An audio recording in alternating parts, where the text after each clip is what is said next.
টাকার কল দিচ্ছে আমার।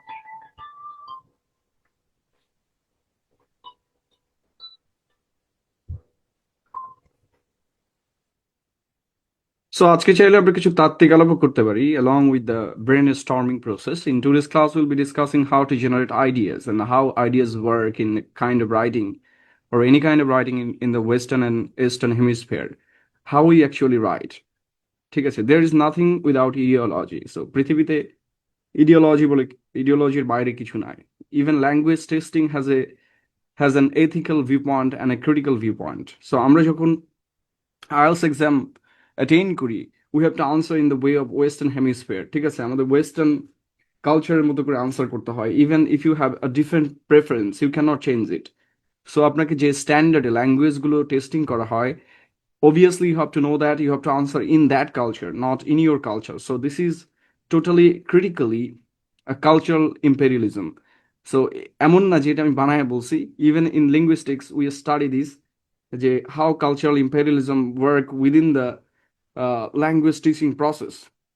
So আমরা কিভাবে আমাদের আইডিয়াগুলা উইদিন দ্য একাডেমিয়া কাজ করে, আমরা লিটারালি আমরা সবসময় ভাবি যে আমরা ঠিক যা ভাবছি তা আমরাই ভাবছি। কথাটা কতটা যৌক্তিক সেটা আমাদের আসলে পর্যবেক্ষণ করা জরুরি। মানে আদৌ আমরা যা ভাবি তা আমাদের ভাবনা কিনা, অথবা আহ আলাদা কোনো ভাবনার দ্বারা আমরা প্রভাবিত হচ্ছে কিনা, র্যাদার আমরা কোনো ভাবনার বাউন্ডারির ভেতরে ওয়ার্কআউট করছি কিনা। মানে are we the reproduction machine or something else? So what is your opinion? What you think যে আপনি যা ভাবেন তা আপনারই? অথবা আমরা এইটুকু চিন্তা করতে পারি, ধরেন কেন একাডেমি প্রতিষ্ঠিত করা হলো, কেন আমাদেরকে এত নিয়ম কানুন মেনে পড়ালেখা করতে হয়? আদারওয়াইজ যারা বিখ্যাত লেখক আছেন তাদের লাইফ স্টাইল দেখলে বোঝা যাবে তারা খুব একটা যে একাডেমিয়াতে খুব শাইন করছে এমন না। অথবা একাডেমিয়াতে তাদেরকে এতদিন সময় কাটাতে হয়েছে আমাদের মতো করে ধরা বাঁধা নিয়ম দিয়ে চলতে হয়েছে এমন না। তাহলে কি করে তারা এই জিনিসটার বাইরে চলে গেল? এবং তারা কি ইচ্ছা করে গেছে নাকি কোনো কারণেই তারা আহ বেরিয়ে গেছে? অথবা ইচ্ছা করে গেছে নাকি তাদেরকে বের করে দেওয়া হয়েছে? This is the question.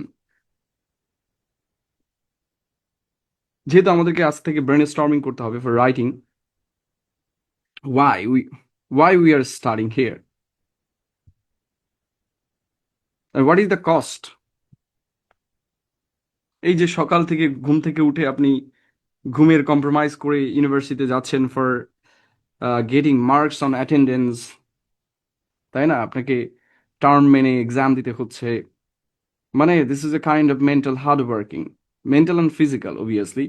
সকালে উঠে দৌড়াইতে দৌড়াইতে যাইতে হয়, and West of so much money. Like এখানে যারা কোর্স করতে আসছে সবারই জীবনের উদ্দেশ্য টাকা কামানো।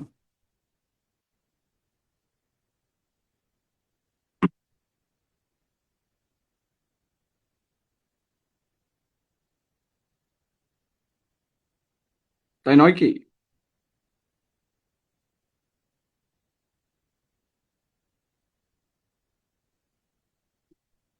তাই না?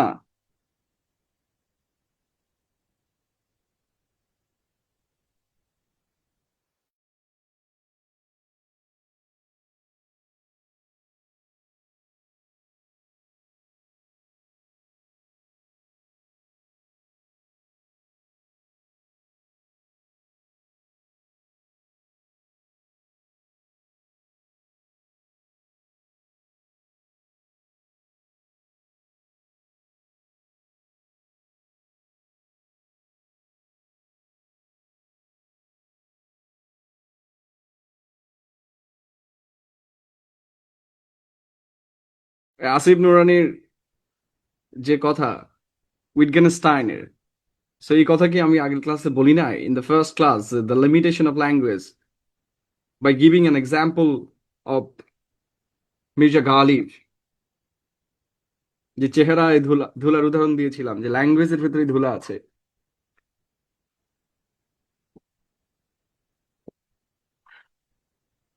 So in today's class will B have some theoretical perspective, because যেহেতু আমরা একাডেমিতে আসছি আমাদের একটা ধারণা থাকবে যে স্বাধীনতার মানে হচ্ছে অবারিত। স্বাধীনতার মানে কিন্তু অবারিত নয়। মানে স্বাধীনতার জিনিসটা totally conceptual framework. I mean আমরা যেটাকে ফ্রিডম বলছি সেটা অ্যাবসলিউট ফ্রিডম না। অ্যাবসলিউট ফ্রিডম কিভাবে কাজ করে? অ্যাবসলিউট ফ্রিডম হচ্ছে স্টেট অফ নেচার।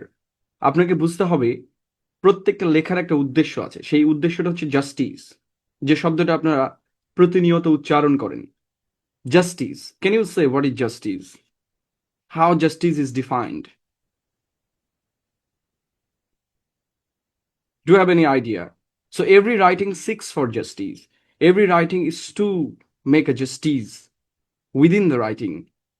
So কিভাবে এই জাস্টিসটা এনাবেল করতে হয়, মানে you are a good justice, you're a good judge. Uh, how should I know?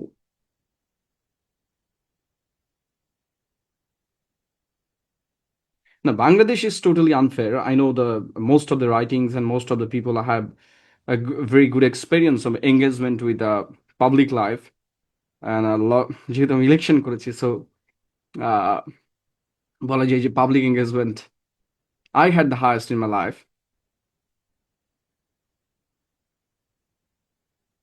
So I'm not talking about funnel or anything. Please don't distract me. যেহেতু theoretical আলোচনা করছি, I'll forget everything. Okay? So আমি যে বিষয় নিয়ে কথা বলছিলাম, যে আমরা যখন একাডেমিতে আসবো আমাদের কিছু কনসেপ্ট আগে থেকে ভেবে নিতে হবে, জানতে হবে this is called critical understanding and writing presupposes a critical understanding of everything. সবচেয়ে বড় বিষয় হচ্ছে যে আমরা মুখে অনেক কথা বলি যে we have this kind of ideas and everything, যখন আপনাকে বলা হবে প্লিজ রাইট ইট ডাউন, দেখবেন আর আসতেছে না। বিকজ আইডিয়া মুখে বলা অনেক easy, but when you write it down you'll understand যে এখানে গ্যাপগুলো কোথায়। So anybody in your arena, if your in any corporate house or in a law firm, তাহলে আপনি কিছু কইলেই বলবে ভাই লেখো। So give the plan, then you'll get the point যে মুখে বলা easy, but to write is to plan everything. আসলে রাইটিং প্ল্যান ছাড়া কাজ করে না। তো আপনারা অনেকেই এই জিনিসটার সম্পর্কে একটু জানা দরকার। আমি যেটা বললাম যে আমরা আসলে যে আইডিয়াগুলা প্রতিনিয়ত কথার মাধ্যমে বলি যে এটা আমার স্বতন্ত্র আইডিয়া, আদতে আইডিয়াটা কতটা স্বতন্ত্র? আমি ভাষা প্রসঙ্গে বলেছিলাম যে রবীন্দ্রনাথ বলছেন যে আমারই চেতনার রঙে পান্না হলো সবুজ, চুনি হলো রাঙা। অর্থাৎ আমি আমার চৈতন্য দিয়ে, আমি আমার বোঝাপড়া দিয়ে আমি আহ পান্নাকে সবুজ বলেছি, অর্থাৎ সবুজের নাম আমি দিয়েছি পান্না।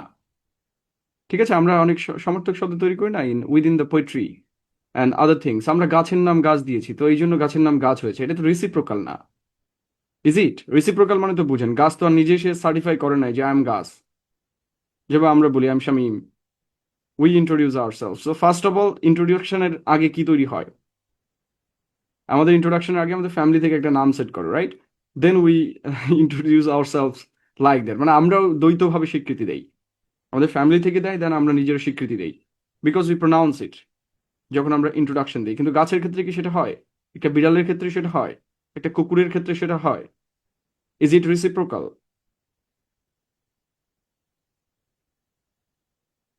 রিসিপ্রোকাল তো বুঝেন, if you are democrat and republican or any other politician, বিরাট বড় justice, philosopher, anything you can be, but it is not reciprocal. প্রকৃতির উপর তো আমাদের যে আধিপত্য, এটা তো রিসিপ্রোকাল নয়। কারণ সাগরে যে হারে আপনি ধরেন ঝাঁপ দিলেন, সাগর মাঝে মাঝে রিটালিয়েট করে, বাট ওর চেয়ে ওর যদি আমার সেম বেগে বাড়িটা দিত না, তাহলে বুঝতেন ঠেলা কোথায়। তখন গাছে আপনি যখন একটা লাথি দিলেন, গাছে যদি আপনার লাথি দিতে পারতো, তাহলে কি হইতো? হাত পার একটা থাকতো না। সে শুধু তার প্রোটেকশন, ইলাস্টিসিটি ধরে রাখে। সে রিটালিয়েট করলে খবর হয়ে যেত। সে কিন্তু স্ট্যাবল থাকে। I mean, why this happens? আমরা ঠিক ছোটবেলা থেকে আমরা যে বলি, যে ধরেন একজন ব্যক্তি সিগারেট খাচ্ছে, ধরেন আমি ক্লাসের ভেতরে এখন একটা সিগারেট ধরা খাইলাম, তো এখানে অর্ধেক লোক, অন্তত 80% লোক বলবে সিসি করবে, বলে সিসি, লোকটার এথিক্স নাই, মাস্টারি করতে আসে সিগারেট খাইতেছে, রাইট? এখন ইট ওয়াজ ভেরি কমন। একসময় 90-এর দশকে এটা খুব কমন ছিল, লোকজন সিগারেট খাইতো ক্লাসরুমে। আহ এই জন্য ঢাকা ভার্সিটির কোশ্চেনের উপরে লেখা আছে, দেখবেন পরীক্ষার হলে ধূমপান নিষেধ। এখানে যারা আছেন তারা পরীক্ষা জীবনে একবার দিলে এই পরীক্ষার পত্রের উপরে লেখা থাকে, দেখবেন পরীক্ষার হলে ধূমপান নিষেধ, মানে পরীক্ষার হলের বাইরে ধূমপান অ্যালাউড।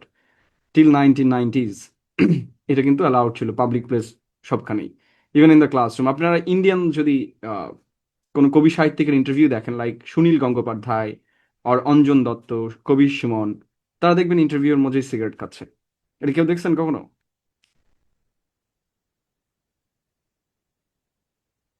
কেউ দেখেন না, এটা পৃথিবীর বাইরে থাকে। এই পৃথিবী সম্পর্কে তো কোনো অজ্ঞান, শুধু এই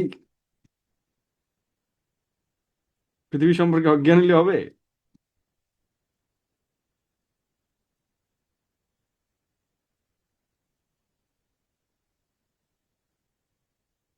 হ্যাঁ, কারণ হচ্ছে 1990 পর্যন্ত এটা লাউড ছিল ইন বাংলাদেশ টু, ওকে?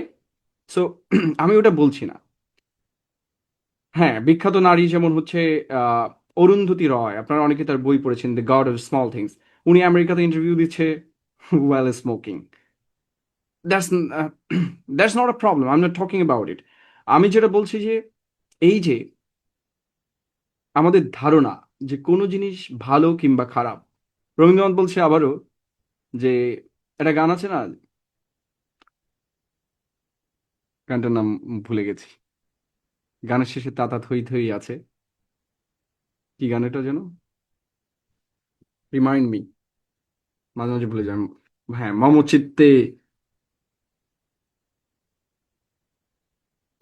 হ্যাঁ, ওখানে একটা লাইন আছে দেখবেন, তারই ছন্দে ভালো মন্দ নাচে তালে, নাচে তালে তালে, ঠিক আছে, নাচে জন্ম নাচে মৃত্যু, তাতা থই থই তাতা থই থই। তো এটাকে বিয়ন্ড গুড এন্ড ইভিল বলে। হ্যাঁ, this is from another man, Friedrich Nietzsche. So আমি যে কথাটা বলছি, আমাদের যে ভালো এবং মন্দের ধারণা, সেই ধারণা আমরা আসলে কোথা থেকে পাই?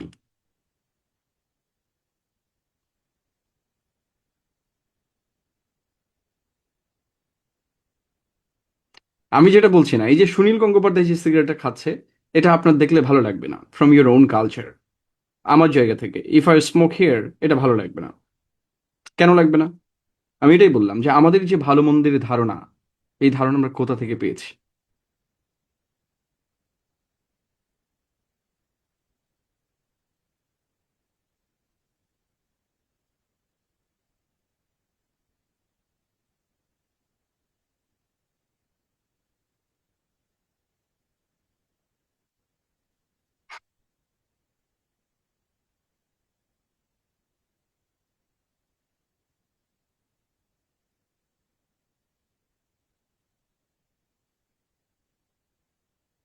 You have to answer. ধরেন একজন রাস্তা দিয়ে সিগারেট খাইতে খাইতে যাচ্ছে, তো আপনি কি করে বুঝলেন যে এই সিগারেট খাওয়াটা খারাপ? How do you justify that? মানে আপনার কাছে এটা মনে হলো খারাপ, okay, I agree with you, but why? মানে আপনার কাছে কেন মনে হলো এটা খারাপ?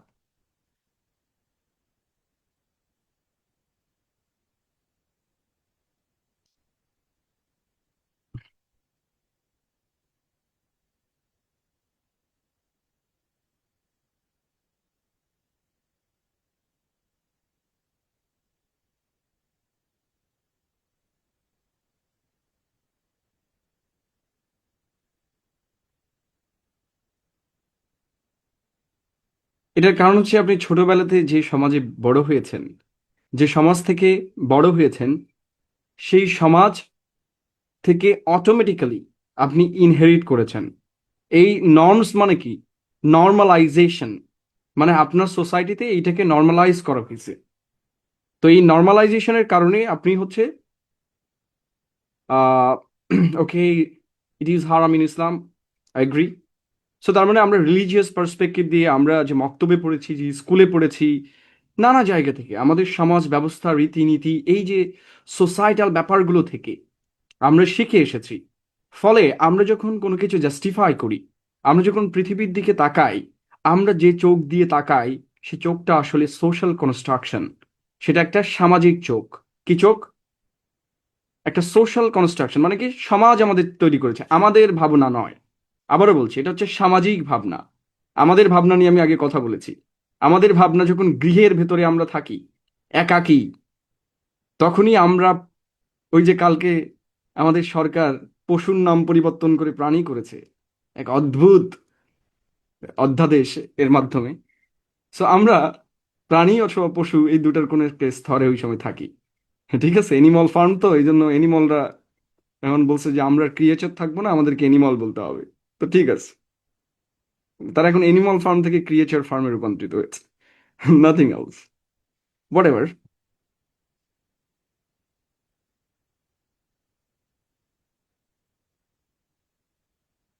আমি সেটা বলছি না, আমাদের কথা হচ্ছে যে it depends on people's opinion, nothing else. People is nothing, এটাও একটা বায়বীয় কনসেপ্ট। পিপল কারা আসলে? বাংলাদেশের জনগণ কারা? ধরেন বিএনপির কথা চিন্তা করেন, বিএনপি বলে জনগণ তাদের পক্ষে আছে, জামাত বলে যে জনগণ তাদের পক্ষে আছে, আর পলায়ত আওয়ামী লীগ তারাও বলে জনগণ নাকি তাদের সাথে আছে। তো তাহলে হু ইজ দ্য জনগণ? I mean, I don't understand. So এটা একটা বায়বীয় কনসেপ্ট। হোয়াট এভার, আমি যে পয়েন্টে কথা বলছি এটা থেকে ডিস্ট্রাক্ট হই না। আমি যেটা বলছি যে আমরা যেভাবে চিন্তা করি, আদতে এটা সামাজিক চিন্তা। মানে আমরা এটা কোনোভাবেই পরীক্ষা নিরীক্ষা পর্যবেক্ষণ করে চিন্তা করছি এমন না। রাদার উই আর জাস্ট রিপ্রোডিউসিং ইট। ওকে, আপনারা এখানে হিরোক রাজার দেশের সিনেমা দেখেছেন কে কে? যারা যারা দেখেন না তাদের আমার ক্লাস করা উচিত না, কারণ you are not much ahead of your time. মানে আপনাদের এই বেসিক সিনেমাটুকু দেখা উচিত ছিল। হিরোক রাজার দেশের সিনেমা দেখেছেন কে কে? এখানে একটা যন্ত্র মন্ত্র ঘর বানায়, রাইট? এখানে একটা যন্ত্র মন্ত্র ঘর বানায়। সেই যন্ত্রমন্ত্র ঘরে কি করা হয়? যারা রাজার বিরুদ্ধে বিদ্রোহ করে তাদেরকে যন্ত্রমন্ত্র ঘরে পুরে দেয়া হয়। ঠিক আছে? এবং পুরে দেওয়ার পরে কি হয়, তারা রিপ্রোডিউস করে।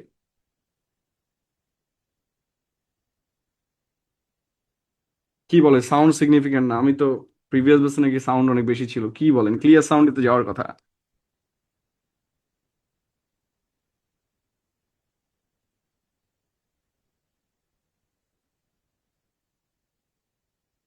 Hello, high.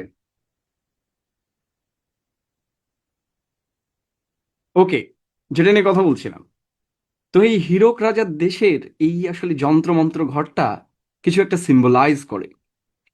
সেই সিম্বলাইজটা হচ্ছে ইনস্টিটিউশন। আমরা যে বিদ্যালয়গুলোতে পড়ি, বিশেষ করে পাবলিক ইউনিভার্সিটি, পাবলিক প্রতিষ্ঠান বলে যেগুলো আছে, সেগুলো আসলেই এই যন্ত্রমন্ত্র ঘর। আদতে আমরা ছোটবেলা থেকে যা যা চিন্তা করা শিখি, আমরা কোনো চিন্তাকেই কিন্তু ক্রিটিক্যালি পার্ট করি না। ধরেন আপনাকে আমি একটা চড় মারবো, তো আমার ব্রেনে চিন্তা আসলে ওকে মারতে হবে কেন? ও আমার অপোজিশন। তো এই যে অপোজিশনের বাইনারি কে সেট করছে? আমি? ন, মাই সোসাইটি। অ্যান্ড আমি জাস্ট এটা রিপ্রোডাকশন করছি। সো ওই যন্ত্রমন্ত্র ঘরে ঢোকার পরে যে কৃষকটা বেরিয়ে আসে, যে, হ্যাঁ, কৃষকটা বেরিয়ে আসে, সে কি বলে? ভর পেট নাও খাই রাজকর দেয়া চাই, তাই না? ওই যে তারপরে, যায় যদি যাক প্রাণ হীরকের রাজা ভগবান। এই লাইনগুলো আপনারা শুনবেন। এই লাইন দ্বারা কি বোঝানো হয়? That is the basic question, the basic question of academia, how it functions. Total academia কিভাবে কাজ করে, একাডেমি আসলে কিভাবে কাজ করে, এটা নিয়ে আমাদের একটু টুকটাক একটা জ্ঞান ট্যান জানা দরকার। তো চলেন আমরা ছোট করে একটু জ্ঞান নিয়ে আসি before diving into our topic, brainstorming. So আমরা ছোটবেলা থেকে একটা কথা শুনে থাকি যে নলেজ ইজ পাওয়ার, রাইট?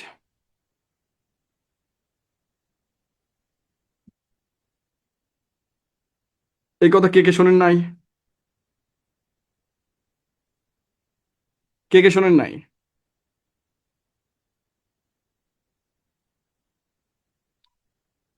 বা এখানে ল এর সংগঠনটা দিয়ে লাভ নাই, লাইভে বহু ডেফিনেশন পড়ছি।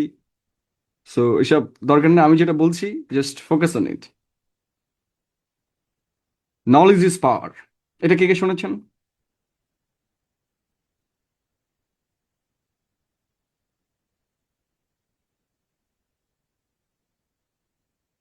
এই যে সার্সি ল্যানিস্টারের বিখ্যাত কথাটা আমি নিয়ে আসতেছি, দাঁড়ান। Bro, come here. Power is power. Okay, knowledge is power, এটা আমরা অনেকবার শুনছি, তাই না? চলেন আমরা আজকে একটু দেখি। এখন আমাদের কোশ্চেন হচ্ছে যে what is knowledge, how do we determine it is knowledge are not?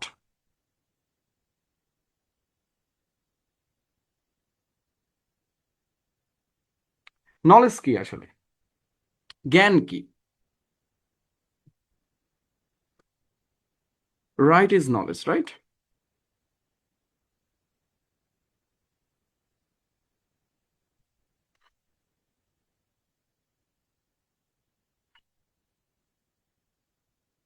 Right is knowledge. Knowledge is the ability to question power, not at all. Intellectuality is the ability to question power, and that's a different thing. So right is knowledge. আমরা দেখেন জ্ঞান বলতে আসলে কি বুঝি? জ্ঞান বলতে আসলে সত্য এবং মিথ্যার পার্থক্য করাকে বুঝি, তাই না? নোয়িং দ্য রাইট থিং, মানে what is right and wrong. So right or wrong এটাকে ডিসাইড করাটা কি আমরা কি বলি? এই ডিসিশনটাকে আমরা বলি নলেজ, মানে কোনটা সঠিক কোনটা বেঠিক এইটার মধ্যে পার্থক্য করতে পারে। আপনারা ছোটবেলায় পড়েন নাই? Knowledge is choosing between the right and wrong, মানে there is a binary here, whether you are right or wrong.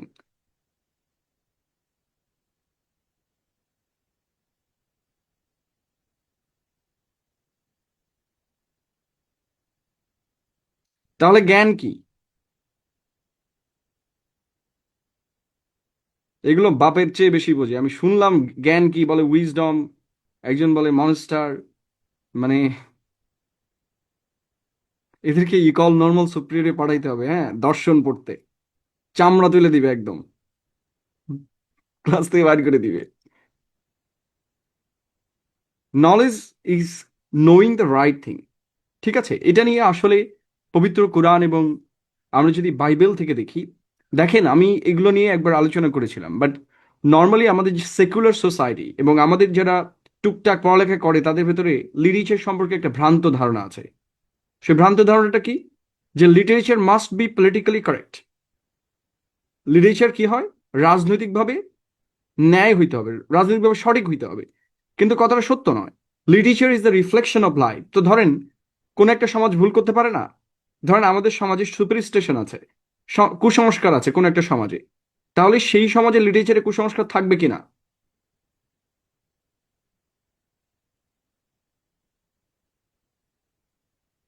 অবশ্যই থাকবে, এবং দ্যাট ইজ দ্য পোর্ট্রেয়াল। এখন আপনি 50 বছর পরে ওই লিটারেচার পড়তে গিয়ে যদি বলেন যে ওই লিটারেচারে কুসংস্কার আছে, ওরা উন্নত ছিল না, ওরা অবনত ছিল, এটা নিয়ে তো আমাদের কিছু বলার নাই, কারণ আমরা 50 বছর আগের জিনিসকে পরিবর্তন করতে পারবো না। ঠিক আছে, ওই জিনিসকে আমরা পরিবর্তন করতে পারবো না। সো দ্যাট ইজ ওয়াই আমরা যখন লিটারেচার অ্যানালাইসিস করবো, আমরা মধ্যযুগের লিটারেচারে, ইংলিশ লিটারেচারে মূলত ধর্মের একটা বিরাট বড় প্রভাব দেখতে পাবো। কারণ ওই সময় আসলে পুরো লিটারেচারটাই আসলে ক্রিশ্চিয়ানিটি, তখন ইসলাম একবারে ডমিনেন্ট রিলিজিয়ন। তো পুরা আমরা যেটাকে বলি অ্যাব্রাহামিক রিলিজিয়ন, অর্থাৎ ইব্রাহিম আলহি ওয়াসাল্লামের পরে তার সন্তানদের মধ্য দিয়ে যে রিলিজিয়নগুলো এসেছে অ্যাব্রাহামিক রিলিজিয়ন, সেগুলোর একটা ডমিনেন্ট প্রভাব রিলিজিয়ন মানে লিটারেচারের ভিতরে ছিল। ফলে আপনারা যারা প্যারাডাইস লস্ট পড়েছেন মিল্টনের, এখন সমস্যা হচ্ছে আমি আবার ইংলিশ লিটারেচার দিয়ে কোড দিলে যারা রিলিজিয়নের লোক আছে তারা আবার মাইন্ড করে। কিন্তু আমি বলছি যে লিটারেচার যেভাবে পৃথিবীকে পোর্ট্রে করে সেটা হচ্ছে রিয়ালিটি, মানে ওই সমাজের মানুষ যেভাবে বিলিভ করতো।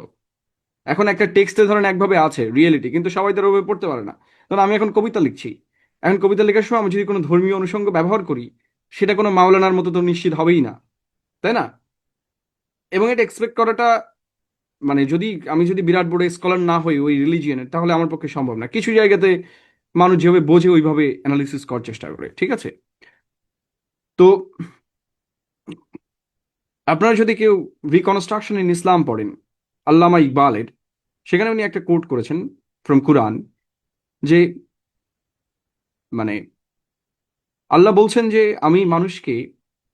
আমি পাহাড়কে বললাম তুমি আমার আমানত গ্রহণ করো, আমি নদীকে বললাম তুমি আমার আমানত আমানত গ্রহণ করো, আমি সাগরকে বললাম, আমি বনকে বললাম আমানত গ্রহণ করো, কিন্তু তারা আমানত গ্রহণ করতে দুর্বলতা প্রকাশ করে, যে আমাদের এই ক্যাপাবিলিটি নাই। তখন আমি মানুষকে বললাম, মানুষ তখন বললো যে আমি আমানত গ্রহণ করব, বলুন তো সেই আমানত কি? কিন্তু পরে তিনি বলছেন, কিন্তু মানুষ তো দুর্বল চিত্ত এবং বেঈমান, তার মানে তারা আমানতের খেয়ানত করেছে। হোয়াট ইজ দ্যাট আমানত? সেই আমানত হচ্ছে জ্ঞান। এই পৃথিবীতে নানাভাবে এটাকে জাস্টিফাই করা হয়েছে, মানে ইভেন ওয়েস্টার্ন ফিলসফিতে এটা আছে এখন। আহ, যারা নম চমস্কি পড়ছেন, উনি এটাকে ইনেট নলেজ বলেন, যদিও এটাকে না উনি অন্যভাবে ডিফাইন করেন, উনি এভলিউশন দ্বারা ডিফাইন করেন, বাট রিলিজিয়ন দিয়েও ডিফাইন করা যায়। অভিজ্ঞতার মাধ্যমে নয়, জ্ঞান কখনোই অভিজ্ঞতার মাধ্যমে অর্জিত হয় না। ঠিক আছে? কারণ কি জানেন? কারণ হচ্ছে আমরা প্রচুর বই পড়েছি, কিন্তু আমরা কিন্তু তা মানি না। ওই যে ওই ইয়ার কথা শুনেন, যত পড়ে তত কম মানে, ঠিক আছে? কথা সত্য। আমরা যারা জীবনে একবার ভুল করছি, আমরা এই ভুল দ্বিতীয়বারও করছি, তৃতীয়বারও করছি। একবার করেই শুধরে গেছি এমন লোক কে আছেন এখানে?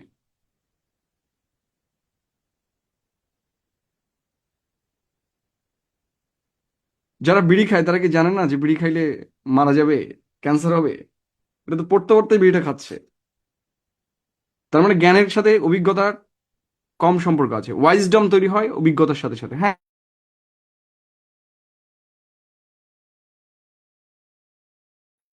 ওয়াইজডম তৈরি হবে অভিজ্ঞতার সাথে সাথে, হ্যাঁ।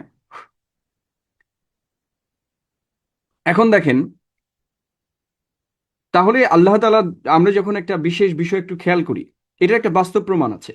আপনি যে কোনো কাজ করেন না কেন, আপনি অটোমেটিক্যালি আপনি অটোমেটিক্যালি কি হবেন? জানতে পারবেন যে এটা ভুল নাকি সঠিক। এটার জন্য আপনাকে কোনো কিতাব পড়া লাগবে না, কোনো বই পড়া লাগবে না, কোনো স্কুলেও যাওয়া লাগবে না। একজন রিক্সাওয়ালা যদি আপনার থেকে 10 টাকা ফাঁকি দেয়, ও কিন্তু জানে 10 টাকা আপনার ফাঁকি দিছে। এবং আপনিও জানেন, আপনি যখন যে কোনো কিছু করেন, সেই বিষয়ে আপনার জ্ঞান থাকুক আর না থাকুক, আপনি এটা বুঝতে পারবেন। মানে আপনার কিছু পড়া না থাকুক আর না থাকুক, আপনি বুঝতে পারবেন যে এটা রং। পারেন কিনা দেখেন, আপনি নিজের জায়গা থেকে বলেন, এখানে আমি কোনো বই থেকে রেফারেন্স দিচ্ছি না। I am asking from you, যে knowledge is innate. I mean, আপনাদের ভেতরেই এই প্রজ্ঞা আছে। প্রজ্ঞা না, এইটুকু সেন্স আছে, আমরা যেটাকে কনসিয়াসনেস বলি, যে কোনটা সঠিক এবং কোনটা বেঠিক নির্ধারণ করার ক্ষমতা। এটা আপনি কোথায় পেয়েছেন? কোনো বইয়ের দরকার নাই। এটা ইনেটলি এসেছে, অর্থাৎ স্রষ্টা থেকে। যারা আমরা রিলিজিয়নে বিশ্বাস করি, সব রিলিজিয়নে এই কথা আছে। আপনারা যদি বাইবেল পড়েন সেখানেও আছে।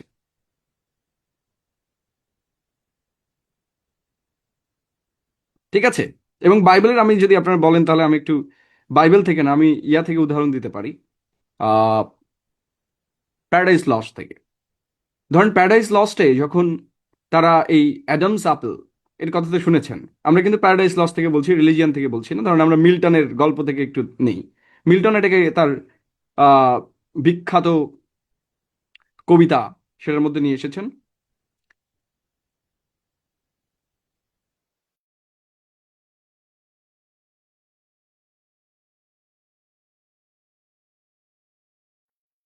যখন তারা ভুল করে, ধরেন তারা যখন আপেলটা খাইলো, এই যে আমরা বলি যে যে অ্যাপলটা তারা খাইলো, যেটা আমাদের গলায়, ছেলেদের গলায় নাকি আছে। সো এইটা খাওয়ার পরে তারা স্রষ্টার কাছে গিয়ে ক্ষমা চেয়েছিল। হ্যাঁ, ক্ষমা চাওয়ার সময়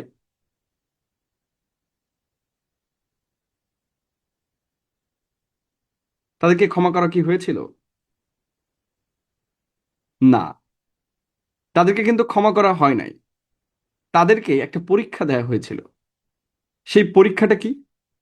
দেখেন, স্রষ্টা যখন তাদেরকে সৃষ্টি করে তখন তার প্রত্যেকটা জিনিসের সাথে তাদেরকে পরিচয় করিয়ে দিয়েছিল। এই জিনিসটা আপনি সূরা বাকারাতেও পাবেন এবং বাইবেলেও পাবেন। সো মানুষকে এই জিনিস দিয়েছে। আপনি যারা বেদ পড়েছেন সেখানে পাবেন, অর্থবেদে পাবেন হয়তো। সো না, তাদেরকে বলা হয়েছিল যে আমি তোমাদেরকে জ্ঞান দান করেছি। এবং তাদেরকে সাময়িক, ধরেন একটা শিশু যদি ভুল করে, ধরেন একটা 13 বছরের ছেলে একজনকে হত্যা করছে ধরে নিলাম, তাকে কি জেলে পাঠানো হবে? তাকে কোথায় পাঠানো হবে? শিশু সংশোধনাগার নাকি কিশোর সংশোধনাগার। সেখান থেকে সে ঠিক হয়ে গেলে তাকে আবার ফেরত দেয়া হবে। এই সংশোধন আগারটার ধারণাই আসলে আসছে from the Bible and other things, other religion. কারণ হচ্ছে, যখন তাকে ভুল করা হলো তখন বলা হলো আমি তোমাকে জ্ঞান দান করেছি এবং আমি তোমাকে পৃথিবীতে প্রেরণ করব। প্রেরণ করা, একজন শিশু যদি আবার ভুল করে, শিশু যদি তার সংশোধনাগার থেকে এসে, যখন সে 18 হয়ে গেছে, তখন যদি সে আবার কাউকে হত্যা করে বা ভুল করে, তখন তাকে কি করা হবে? তখন তাকে শাস্তি দেয়া হবে। মানুষ যখন জন্মগ্রহণ করেছিল তাকে কোথায় রাখা হয়েছিল?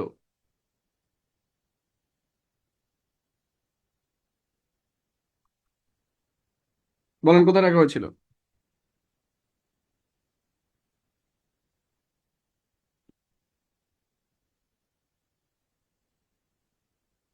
হ্যাঁ। তো আমরা ধরেন আমরা তো জান্নাতে ছিলাম, তো আমরা তো জান্নাতে আমরা যে জান্নাত পাইতে চাই, কথাটা কি ওই অর্থে ঠিক না, কিন্তু আমরা জান্নাতে ছিলাম। বরং আমাদেরকে জান্নাতে ফেরত নেওয়া হবে। তার মানে হচ্ছে আমাদেরকে প্রতিশ্রুতি দেওয়া হয়েছে যে তোমাদেরকে পৃথিবীতে প্রেরণ করা হবে একটা সংশোধনাগার হিসেবে।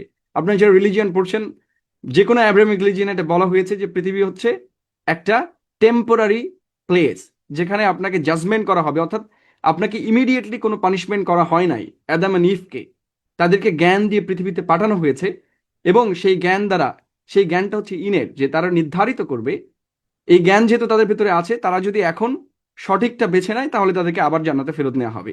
আর যদি না বেছে নেয় তাহলে তখন তাদের বিচার করা হবে, যে বিচারটা আগে করা উচিত ছিল। Are you clear?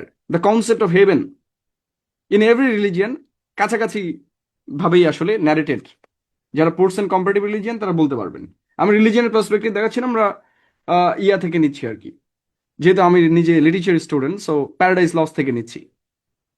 So this is the concept. তাহলে জ্ঞান আসলে ইনেটলি দান করা হয়েছে, এবং পৃথিবী হচ্ছে একটা এক্সাম সেন্টার, আমরা যেখানে একটা সাময়িকভাবে সংশোধনাগারে আছি। যদি আমরা ভালো না হই দেন আমাদেরকে কি করা হবে? দেন আমাদেরকে বিচারের মুখোমুখি করা হবে, যেটা রিলিজিয়ানে নানা রিলিজিয়ান নানাভাবে ডিফাইন করছে। কিন্তু আমরা বলি এটা কেয়ামত নাকি। সো তারপরে আমাদেরকে একটা বিচার করা হবে, মালিক ইয়াউমিদ্দিন, যেদিন বিচার হবে, বিচার দিনের মালিক বিচার করবেন, দেন আমরা পানিশড হব। Do you get the idea যে নলেজের একটা রিলিজিয়াস লেগাসিও আছে, আমরা যে জিনিওলজি বলি যেটা। যাই হোক, তাহলে জ্ঞান হচ্ছে রাইট আর রংকে ডিফাইন করে, যে এটা ঠিক এটা বেঠিক। ঠিক আছে, এইবার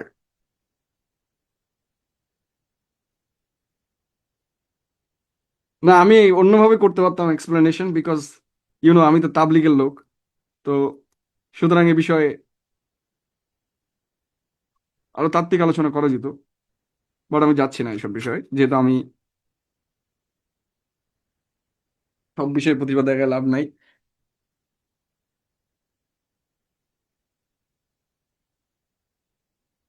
ওকে, এখন আমরা একটা বিখ্যাত বিখ্যাত আমরা, এই যে একজন বলে যে তাবলিগের শেষে লিগ আছে, দেখছো নি? দেশের লোকজন ভালো হইলো না। হুম। যাই হোক, আমরা যে বিষয়ে কথা বলছিলাম, যে আমরা আরো একটা প্রবাদ শুনেছি বাংলাতে, তাই না? যে মাইট ইজ রাইট।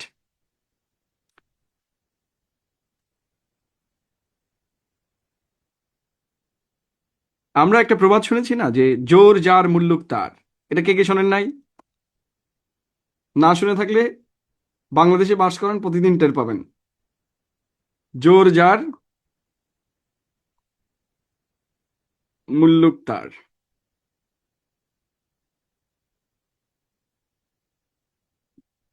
শুনেছেন কিনা? এটার ইংরেজি কি বলেন তো? Might is right. এইবার আপনারা একটা লজিক্যাল অ্যানালিসিসে চলে আসছেন। আমরা লজিক্স পড়েছেন না? লজিক্সে প্রথমে কি থাকে? প্রিমাইস থাকে, দেন থাকে বডি, দেন কনক্লুশন। এখানে কি লজিক্সের স্টুডেন্ট আছে? মানে ফিলসফিতে পড়ছে? Any philosopher here? No. Logics তো পড়ছেন নাকি? ইন্টারমিডিয়েটে থাকে, আমি নিজে লজিক্স পড়ি নাই, ওই সময় পড়ি নাই আর কি, বুড়া বয়সে পড়ছি। What ever. এখন আমরা যদি এটাকে খেয়াল করেন, বলছে আমি এখন এটা ফেস করতেছি ফ্রম মাই সিস্টার। ওকে, সিস্টারকে এখানে মেনশন দেন, আমরা একটু জ্ঞান দিয়ে দিই। ওকে, এবার আমরা একটু দেখি, তাহলে মাইট ইজ পাওয়ার, অর্থাৎ পাওয়ার ইজ পাওয়ার। আপনি একটু হিসাব করেন, দেখেন, একটু হিসাব করেন। তাহলে might is right, right is knowledge, knowledge is পাওয়ার। তাহলে হিসেব মতো কি দাঁড়ায়? মাইট ইজ পাওয়ার, অর্থাৎ পাওয়ার ইজ পাওয়ার, রাইট? অর্থাৎ আমরা আমাদের সমাজে যে সকল বিষয় পাঠ করি, সেই পাঠ নির্ধারিত হয় আসলে পাওয়ার দ্বারা। যাদের জোর বেশি থাকে, সেই জোর যারা, অর্থাৎ সমাজে যারা ক্ষমতাশালী, তারা ঠিক যেটা প্রডিউস করে, সেই প্রোডাকশনটাই রাইট হিসেবে ধরে নেওয়া হয়। এই জন্য আমরা বিভিন্ন রেজিমে, অর্থাৎ বিভিন্ন সরকারের সময়ে একই ইতিহাস নানাভাবে পাঠ করি। অর্থাৎ ইতিহাসের কোনো নির্ধারিত ইতিহাস নাই, ইতিহাস নির্ধারিত হয় ক্ষমতা দ্বারা। মাইট বলতে এখানে ক্ষমতাকে বোঝানো হয়েছে। ঠিক আছে? অর্থাৎ যারা কালচারালি অর মানিটারিলি, আমরা যেটাকে ক্যাপিটালিজম বলছি, ক্যাপিটালিজম আমরা অ্যাভয়েড করতে পারি, যারা হচ্ছে অলিগার্কি। ধরেন আমাদের দেশে মিডিয়া হাউস নিয়ন্ত্রণ করে মাত্র 3-4টা গ্রুপ, গ্রুপ অফ কোম্পানিজ। আপনি বসুন্ধরার বিরুদ্ধে কিছু বলে টিকে থাকতে পারবেন না, কারণ ওদের এতগুলো মিডিয়া আছে যে আপনার 5 মিনিটের মধ্যে ডিসম্যান্টেল করে দিবে। পৃথিবীর ইতিহাসে আপনি নাই হয়ে যাবেন, মানে বাণিজ্য রক্ষা করা টাফ হয়ে যাবে। তার মানে might is right, and right is knowledge, and knowledge is power. So আমরা স্কুল কলেজ বা ইউনিভার্সিটির বইগুলোতে যা আসলে পড়ি, তা আসলে কারা নির্ধারণ করে? সেটা নির্ধারণ করে ডিফারেন্ট গ্রুপ অফ পাওয়ার্স। যেমন আমরা যদি ইউনিভার্সিটি ডিগ্রি নেই, সেটা ওয়েস্টার্ন ডিগ্রি, অলমোস্ট আমাদের ডিগ্রিগুলা। সো আমরা যে সকল থিওরি পড়ি, ইভেন আমরা যে ওরিয়েন্টালিজমের থিওরি পড়ছি, যে আমাদেরকে ওরিয়েন্টালিজমের থিওরি মানে কি, যে আমরা পাশ্চাত্যের দ্বারা নির্যাতিত, তাই না? এই থিওরিতে পড়ছেন আপনারা, সবকিছু হইলেই বলেন এটা পাশ্চাত্যের থিওরি। এই থিওরিটা আপনি কই থেকে পাইছেন? এই থিওরিটা পাশ্চাত্যের তৈরি, ইন্টারেস্টিংলি। অর্থাৎ পাশ্চাত্যকে কাউন্টার দেওয়ার জন্য যে থিওরিগুলো আসছে পৃথিবীতে, সেগুলোও পাশ্চাত্যে তৈরি হয়েছে। কলাম্বিয়া ইউনিভার্সিটি থেকে, এডওয়ার্ড সাইদ, সে নিজে ওয়েস্টার্নিস্ট, তার স্টাডি ওয়েস্টার্ন। এই মেসেজায়ার সবাই পড়ালেখা করছে ইংলিশ ল্যাঙ্গুয়েজে। আই মিন তারা নিজেরাই ওয়েস্টার্ন হেমিস্ফিয়ারের লোক, but they are teaching you to be separated from the western. খুবই ইন্টারেস্টিং এগুলা। অর্থাৎ আপনারা যাদের থিওরি নিয়ে কাজ করতেছেন, নিজেদেরকে সেভ করছেন, তারাও আপনাদের এনিমি গোত্রের লোক আসলে। তার মানে আমাদের সমস্ত পাওয়ার, মানে সমস্ত জ্ঞান আসলে নির্ধারিত হয় এই পাওয়ারগুলো দ্বারা। ধরুন আপনি এফবিএস এ পড়বেন, আজ থেকে আবুল খায়ের গ্রুপ যখন বিজনেস শুরু করেছিল, তখন কি আবুল খায়ের কি করতো, কি বেচতো?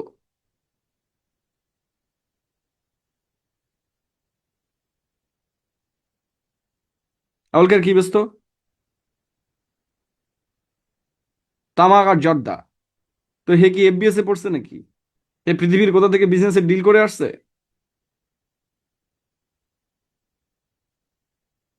এ কোথাও পড়ালেখা করছে? করে নাই। কিন্তু আপনি এফবিএস এ পড়তে গেলে আবুল খায়ের যেগুলো করছে বিজনেসে, এগুলো আপনার স্টাডি করা লাগবে। এটা ইন্টারেস্টিং, কারণ সে হচ্ছে যে ওই পাওয়ারে চলে গেছে, মানে সে ওই ওয়েল ক্রিয়েট করছে, যার কারণে তার করা কাজগুলো আপনার থিওরি হিসেবে গৃহীত হবে পাওয়ার স্ট্রাকচারে। অর্থাৎ সে না পড়লে আপনি পাওয়ার স্ট্রাকচারে কি করছেন, তার থিওরিগুলো পড়ছেন, বিকজ মাইট ইজ রাইট। অর্থাৎ ক্ষমতায় নির্ধারিত করছে কোনটা জ্ঞান হবে এবং কোনটা জ্ঞান হবে না।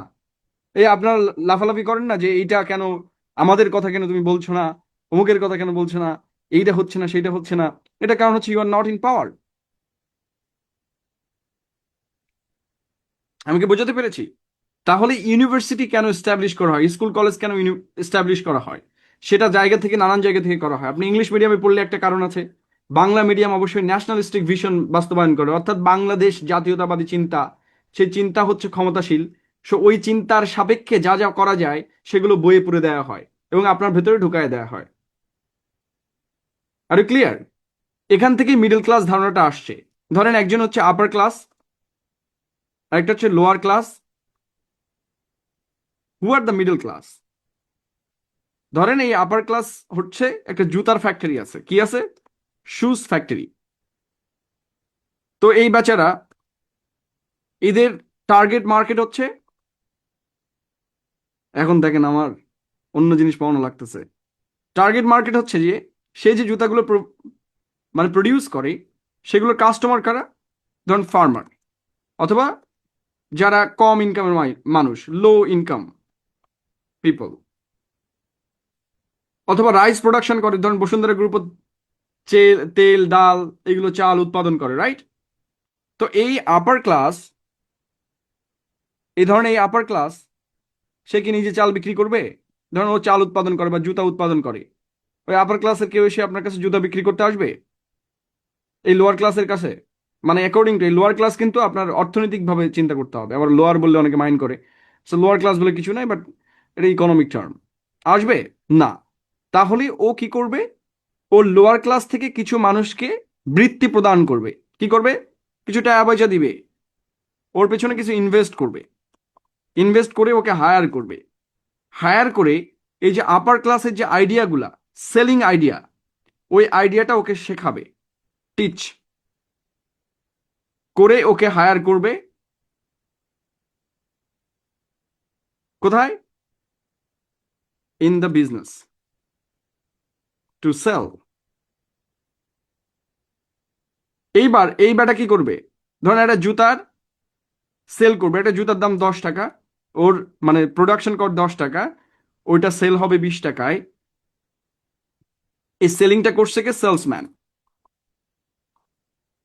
ঠিক আছে, তাহলে লাভ হচ্ছে 10 টাকা, তাই তাই নাকি? 10 টাকা প্রফিট। ধরেন এটা হচ্ছে প্রোডাকশন কস্ট, সবকিছু মিলায়া, প্রোডাকশন এবং ক্যারিং কস্ট, ট্রান্সপোর্টেশন, সেলিং হচ্ছে 20 টাকা, এবং সেলসম্যান বিক্রি করতেছে, প্রফিট হচ্ছে 10 টাকা। সো ওকে দেয়া হচ্ছে 2 টাকা কমিশন, মানে স্যালারি পার শু থেকে। এই যে 2 টাকা দেয়া হচ্ছে, তাহলে এই লোয়ার এবং আপার ক্লাসের মধ্যে এই সেলিং এর সম্পর্কটা কে তৈরি করলো? কনজিউমার সম্পর্কটা, এই যে সেলসম্যান। মানে যে এই লোয়ার ক্লাস থেকে ওই আপার ক্লাসের আইডিয়াগুলো পড়ালেখা করে সার্টিফিকেট নিয়ে ওই যে ওখানে হাজির হয়েছে, হয়ে সেলিংটা করতেছে। এইটাকে শেয়ার মার্কেটে বলে ব্রোকার, ইকোনমিক্সে কি বলে? মধ্যস্বত্বাভোগী। এখানে ইকোনমিক্স কেউ পড়ে নাই? Middle man. আর একটু সুন্দর ভাষায়, আপনার সুন্দর ভাষা শোনেন নাই? মারা গেলে কি বলে? শেষ নিঃশ্বাস ত্যাগ করেছে। ইয়েস, বাংলা ভাষায় বলে দালাল। আর বাংলায় পড়ে না, হায় রে, শেষ নিঃশ্বাস ত্যাগ করছে।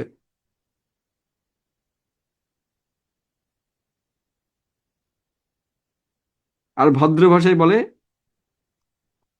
Middle class.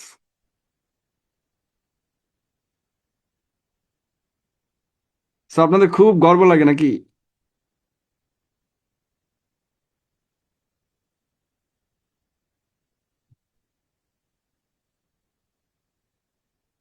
জাস্ট ইমাজিন, ধরেন আগের রেজিমের ক্ষমতা আসলে কাদের হাতে ছিল? যারা মন্ত্রী ছিল, যারা সরকার ছিল, তাদের হাতে। কিন্তু জনগণের পিটুনি খাইছে কারা? পুলিশ নাকি? মানে যারা বিভিন্ন বাহিনী ছিল, মারটা তো এরাই খাইছে, গুলিটাও এরা করছে। কেন করছে এরা? Because of the knowledge process, because this is how power works. Ultimately the upper class will be saved always. আর এই লোয়ার ক্লাস থেকে এরা হচ্ছে এই পড়ালেখা করে ওই আপার ক্লাসের রিপ্রেজেন্টেটিভ হইতে যাবে। এবং এই জন্যই নলেজ তৈরি করা হয়, এই জন্য এতগুলো ইউনিভার্সিটি, এতগুলো স্কুল কলেজে লোকে ভ্যাট ট্যাক্স দিয়া আপনাদের পড়ালেখা করাইতেছে।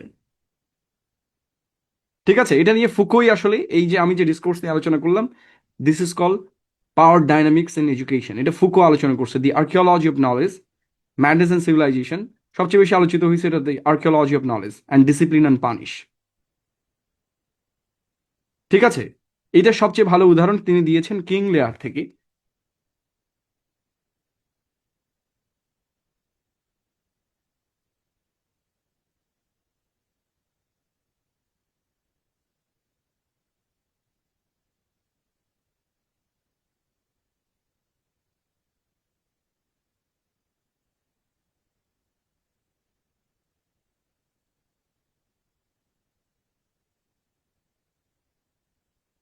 কি মাথা কি খুললো, না বনবন করতেছে?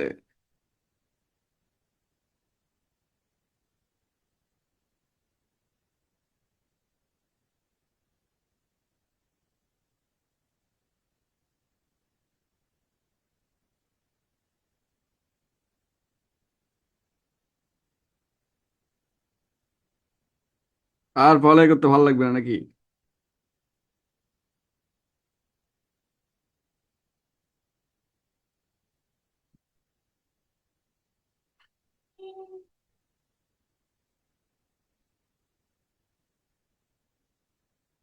চলো না আমরা একটু বাবু বিলাস করে আসি, হ্যাঁ?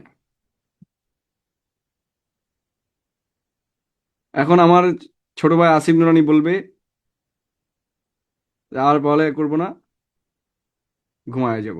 নাবিল ইসলাম ঘুম এসে গেছে, ঘুমায় পড়েন। সো আমরা এখানে একটা এক্সাম্পল দেখছি, আমরা একটা কোরিয়েশন পেয়েছি। Can you see that? You have seen a farmer's dog bark at a beggar. ধরেন আপনারা যারা গ্রামের বাড়িতে থাকেন, আগে গ্রামে বেড়া দেয়া বাড়ি থাকতো, কেউ দেখেছেন বেড়া দেয়া বাড়ি? আপনাদের মতো ধনী আমরা নই। সো একসময় গ্রামের যারা গৃহস্থ থাকতো, গৃহস্থ মানে কি, যাদের জমি জায়গা আছে, সো তারা গ্রামে বেড়া দেওয়া বাড়ি থাকতো, কাঠ মানে বাঁশের বেড়া, রং করা নাকি, এবং বাড়িতে একটা পোষা কুকুর থাকতো। অবশ্যই সেটা জার্মান শেফার্ড নয়, সেটা দেশি কুকুর। একটা বিরাট জায়ান্ট জায়ান্ট কুত্তা থাকতো আর কি, যেমন জসিমউদ্দিনে একটা আছে কুকুর থাকতো, আসিফ নুরানি জানে। সো ধরেন আপনি এই বাড়ির দরজায় যে এক ভিখারি গেছে ভিক্ষা করতে, ঠিক আছে? কে গেছে? এক ভিখারি গিয়ে ভিক্ষা করতে গেছে। এখানে আসিফ নুরানি আছে যে কমেন্ট করতেছে, এটা আমার ছোট ভাই আর কি, সে বিরাট বড় বুদ্ধিজীবী, ঠিক আছে? সো এই দরজায় যখন ধাক্কা দেয় তখন কুকুর ঘেউ ঘেউ করে।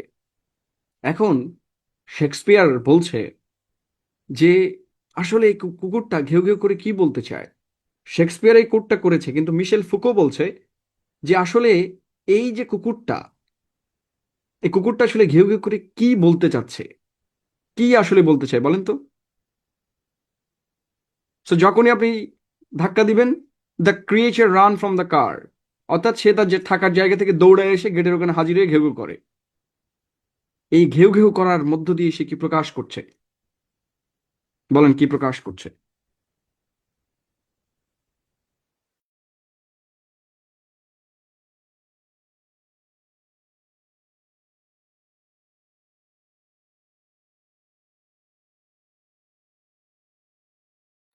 আরে ভাই, একদম বাড়ির উদাহরণ দেই। ধরেন আমি বাংলাদেশের কোনো এক নেতার বিরুদ্ধে গালাগালি করলাম ফেসবুকে, এখন নেতা কি আমার মারতে আসবে?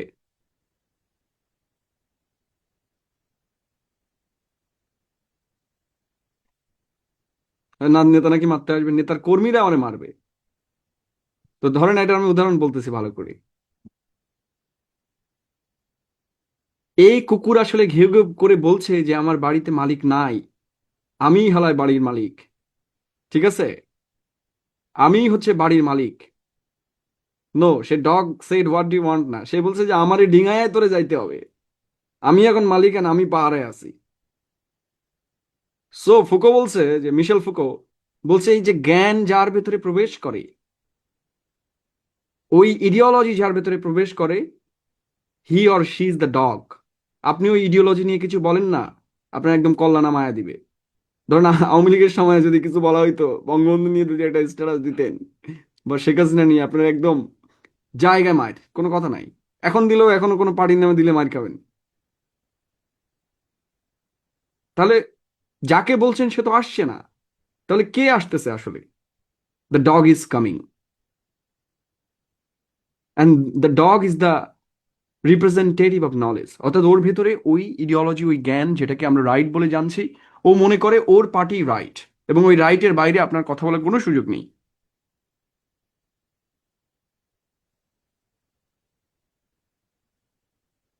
বোঝা গেছে? There you might behold the great image of authority. এখানেই আপনি পাবেন অথরিটি, মানে কর্তৃত্বের যে বিরাট ছবি, যে ভাবমূর্তি, সেই ভাবমূর্তি আপনি এদের ভেতরে দেখতে পাবেন। অর্থাৎ আমরা যেটা পড়ি এবং আমরা যেটা বিশ্বাস করি সেই সকল লেখাকে, কোনো সিস্টেমকে, আমরা ওইটার বাইরে কিছু চিন্তা করতে পারি না। And that's why we become a dog. এবং আমরা রিপ্রোডাকশন করি, আমরা ঘেউ ঘেউ করি। And there you might behold the great image of authority, আর dog is obeyed in office. অর্থাৎ আপনি যখন সরকারি কোনো অফিসে যাবেন, ওরা যে পাওয়ারটা অথরিটি দেখায়, এটা গভর্নমেন্টের power. So they are the dog, they are the watchdog in the office. A dog is sitting there and representing the master and showing the power. So ultimately যারা সিকিউরিটি ফোর্সেস আছে, তারা তো dog হয়ে কাজ করে। Of the government, government যা order করবে ওর তা করতে হবে। A dog obeyed in the office, ওর কিচ্ছু করার নাই। আপনি যতই গালাগালি করেন, ওর চুপচাপ দাঁড়িয়ে থাকতে হবে। সো দেখেন, মানে how power works, how knowledge works, everything is ideology, everything is idiocentric, এবং সবাই আপনাকে কন্ট্রোল করার চেষ্টা করতেছে। এই জন্য চমৎকার একটা বিখ্যাত কথা লেখা আছে ঢাকা ভার্সিটির ওই কর্নারে। কি লেখা আছে? কেউ ঢাকা ভার্সিটি থাকলে বলতে পারবেন। শ্যাডোর ওখানে লেখা আছে যে আমাদের পেছনে কোটি কোটি টাকা ব্যয় করা হয় শুধু আমাদের চিন্তার নিয়ন্ত্রণ প্রতিষ্ঠা করার জন্য। And that crore crore taka is invested in universities, in NGOs, in government, আর public university, sorry, private university, সব জায়গায়।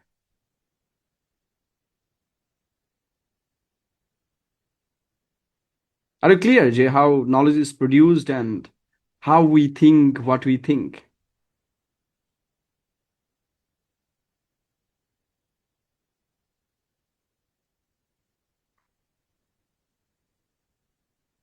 ব্রেক দিব, এরপর আমরা পলে ফিরে আসবো, অনেক জ্ঞানের লাভ করলাম।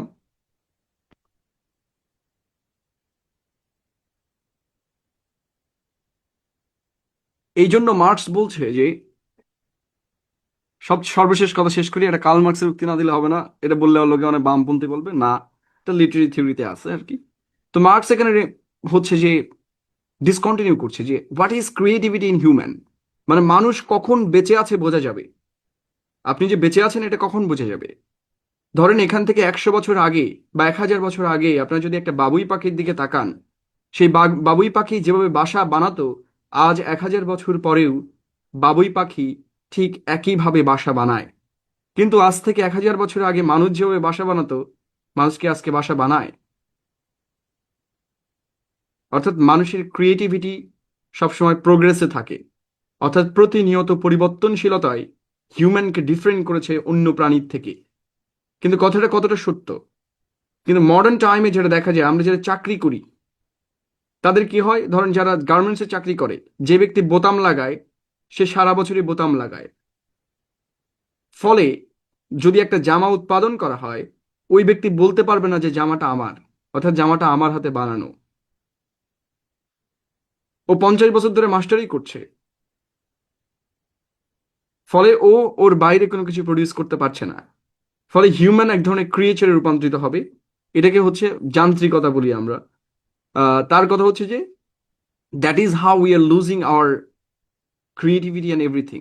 সো সোসাইটিতে আমরা যখনই মিডল ক্লাস হয়ে যাচ্ছি, আমরা ওই বাবুই পাখির মতো বছরের পর বছর একই জিনিস বনে যাচ্ছি। ফলে we are destroying our creative instinct and becoming রিডান্ডান্ট।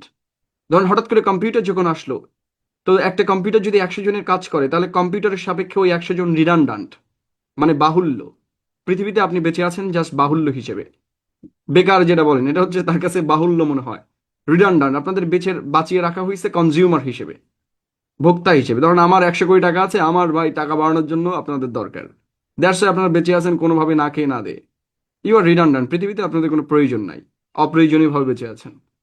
So that is the definition of thing. What ever, let's take a break and will be back with how to brainstorm idea and ideas. Okay, কি পড়াইলাম আল্লাহ জানে, অনেকদিন পরে philosophy পড়াইলাম। Thinking so. So when we get any idea, we need to judge. We need to judge that idea, that is it correct? In what sense is it correct? Is it supported by power, or is it supported by your consciousness? But in academia, আপনার consciousness এর কোনো value নাই.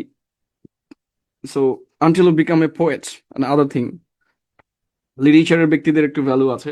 You can write different things, but একাডেমিয়াতে কিন্তু এই জন্য academic writing and creative writing is a different thing, এবং টোটালটাকেই ডিফারেন্ট ভাবে ট্রিট করা হয়। ঠিক আছে? So when we actually brainstorm, when we actually generate any ideas for writing, for academic writing, আমাদের আইডিয়া জেনারেশনটা হতে হবে উইদিন দ্য একাডেমিয়া। মানে it should be supported by power, should be supported by might, মানে এটা ক্ষমতার পক্ষে হইতে হবে সবসময়। আরো ক্লিয়ার? যখন আপনি পরীক্ষার জন্য লিখছেন, অবভিয়াসলি, আদারওয়াইজ আপনি তো ফেল করবেন, এটা শিওর, এবং আমাকে সহ আপনারা সবাই ডুবাবেন, নিজেও ডুববেন। So that's all about generating ideas. মানে ideas are not without ideology.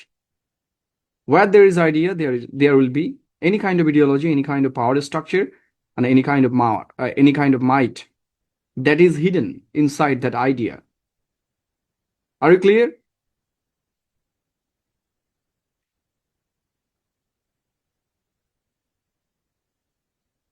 কি রে, কি মারাটারা গেল নাকি? আসসালামু আলাইকুম ইয়া হালাল কুবুর, আপনার জেগে উঠুন।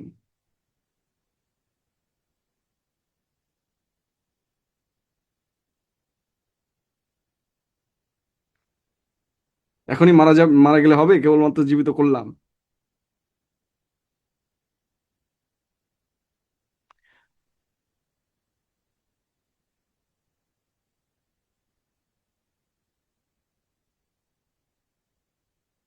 ঘুমায় যায় না, ওঠেন ওঠেন। ওকে, কতক্ষণ ক্লাস নাকি এত সময় এত গুরুত্বপূর্ণ আলোচনা করলাম তারপরে ঘুম আসতেছে? No no no, very bad. তবে একটা সময় এনার্জি ছিল, আরো অনেক সুন্দর সুন্দর আলোচনা করতে পারতাম তখন। এখন বুড়া হয়ে যাচ্ছি, I am not getting any kind of energy. আজকে তো টোটালি এনার্জি নাই, because I have worked for 7 hours, I think. Okay, so আজকে আমাদের রাইটিং এর বিষয় হচ্ছে to get introduce with paragraph writing, এবং প্যারাগ্রাফ কি, কিভাবে কাজ করে, এবং কিভাবে আইডিয়া জেনারেশনের মধ্য দিয়ে আমরা একটা প্যারাগ্রাফ জেনারেট করতে পারি। বাট আজকে শুধু আমরা পরিচিত হব যে একটা প্যারাগ্রাফের কয়টা অংশ থাকে এবং কিভাবে প্যারাগ্রাফটা সাধারণত লেখা হয়। আগামী ক্লাসে আমরা শিখবো যে আমরা কিভাবে একটা প্যারাগ্রাফ লিখবো একদম পূর্ণাঙ্গভাবে, ফ্রম আইডিয়া জেনারেশন, কি করে আমরা আইডিয়া জেনারেট করব, এবং সেই আইডিয়াগুলো থেকে কোন কোন আইডিয়া আমরা সিলেক্ট করব। ঠিক আছে? সো এখানে আমরা একজন বিখ্যাত উইলিয়াম স্ট্রংকের, স্ট্রং জুনিয়র, যিনি একটা বিখ্যাত বই লিখেছেন।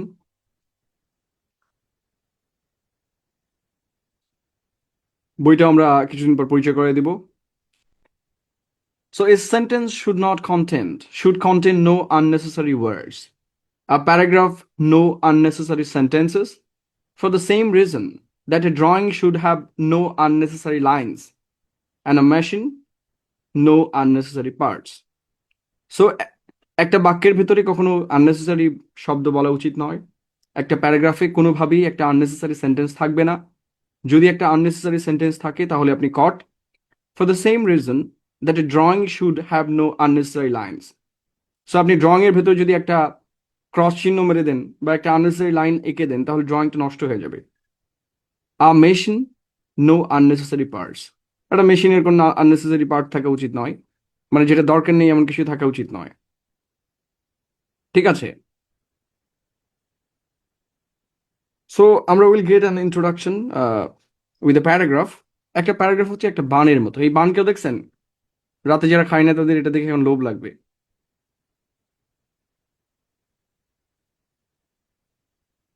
এটা হচ্ছে বার্গার, পলাশির মোড়ের বার্গার। ঢাকা শহরের শ্রেষ্ঠ বার্গার পলাশির মোড়ে পাওয়া যায়।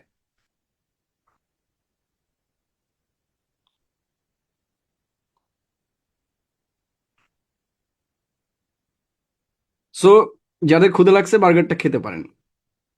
সো প্যারাগ্রাফটা হচ্ছে একটা বার্গারের মতো। প্যারাগ্রাফটা কিসের মতো? একটা বার্গারের মতো। এই বার্গারের উপরে অংশ থাকে একটা বান। বান মানে কি? এটা রুটি বাংলায় কইলে। রুটি খাইছেন জীবনে? সো এটা হচ্ছে বান। এই বানকে ইংরেজিতে বলে টপিক সেন্টেন্স। ধরেন এই বান দিয়ে আসলে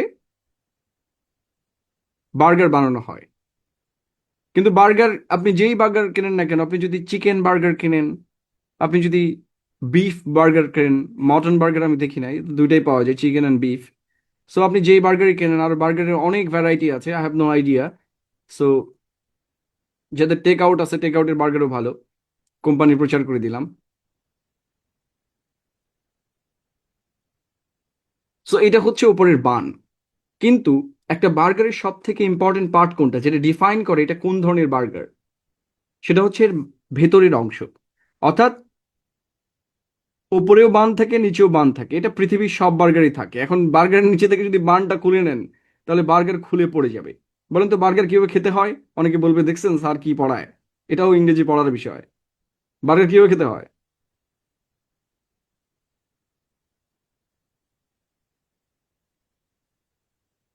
উল্টা করে খেতে হয়, রাইট। এই তো বুদ্ধি আছে। অনেকে সোজা করে খায় এবং পুরা মুখে টুকে মাখায়া, মানে অবস্থা করুন।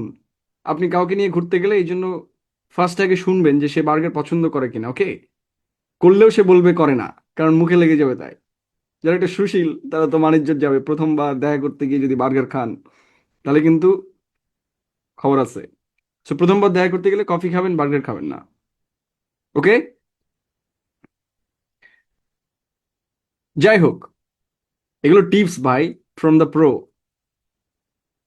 তো মাঝখানে যেটা থাকে এরকম লেটুস পাতা থাকে, মাঝখানে টমেটো থাকে, লেটুস পাতা থাকে, কখনো চিকেন থাকে, কখনো বিফ থাকে। সো নানা ধরনের ইনগ্রিডিয়েন্ট থাকে। কখনো আমরা আহ আরো কি কি বার্গার আছে বলেন, দিয়ে একটা নাম বলেন। বাটার নাকি? Ginger, right. আচ্ছা, ডিমের বার্গার, এটা বাড়িতে হয় মনে হয়। ডিমের নাম করবেন না, ডিমের নাম করলে মামলা হবে, কিন্তু ডিম কিন্তু এখন একটা অস্ত্র। তো যাই হোক, ইয়াস, সসেস বার্গার। সো নানা ধরনের বার্গার আমরা দেখতে পাবো। এই বার্গারটা ডিপেন্ড করে কিসের উপরে? Cheese burger, right. Cheese burger এটা খুবই ফেমাস। এবং এই যে মাঝখানের ইনগ্রেডিয়েন্ট, এই ইনগ্রেডিয়েন্টটা মানে ডিফাইন করে যে what type of burger it is. So একটা প্যারাগ্রাফের একদম উপরে যে অংশটা থাকে, এই অপরের অংশটাকে, মানে একটা বানের মতো, এই অংশটাকে বলে টপিক সেন্টেন্স। এবং এটা প্রত্যেকটা প্যারাগ্রাফে সেম। দেন মাঝে যেটা থাকবে, এই মাঝের অংশটাকে বলে সাপোর্টিং ডিটেল। কি বলে?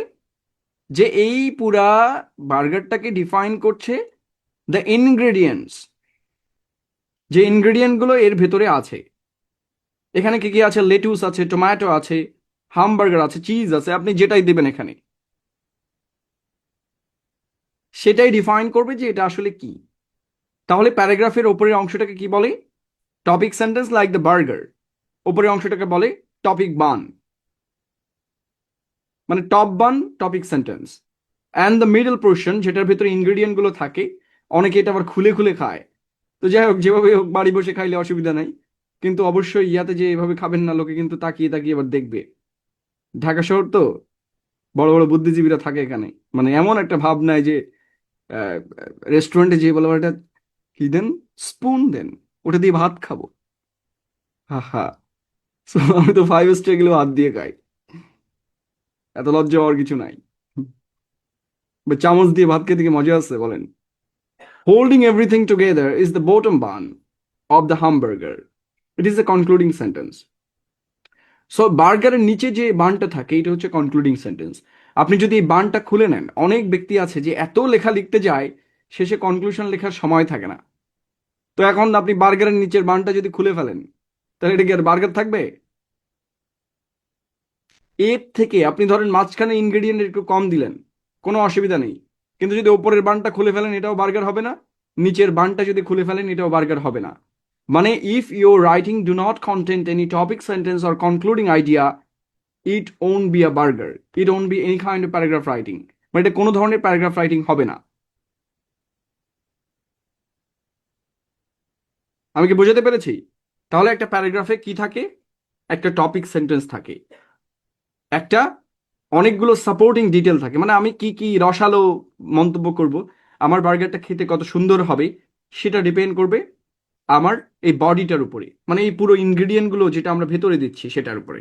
এবং নিচে থাকবে একটা, আবারও একটা একই থাকবে। গতদিন আমরা দেখেছি না যে কনক্লুশন এবং ইন্ট্রোডাকশন কিভাবে সেম হয়। নিচেও একটা কি দিতে হবে তাহলে? নিচেও একটা বান থাকবে।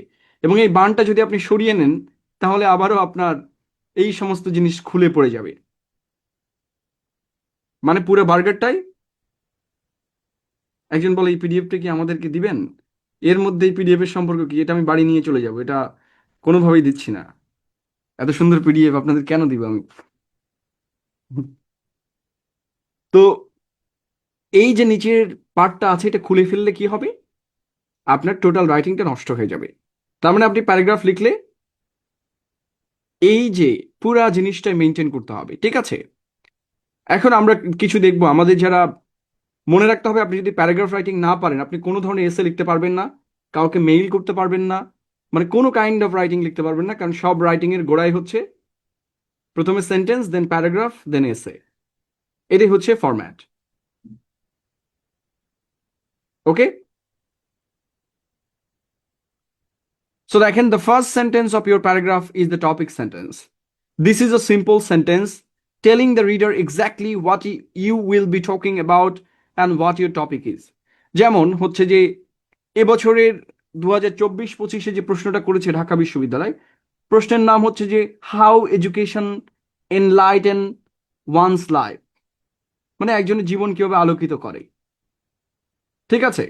আবার ইন্টারমিডিয়েটের প্রশ্ন এসেছে 25-এ, the importance of tree plantation.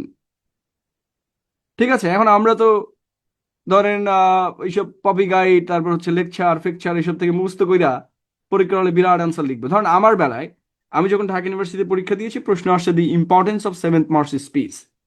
Look at the question. এই কোশ্চেনটা কি?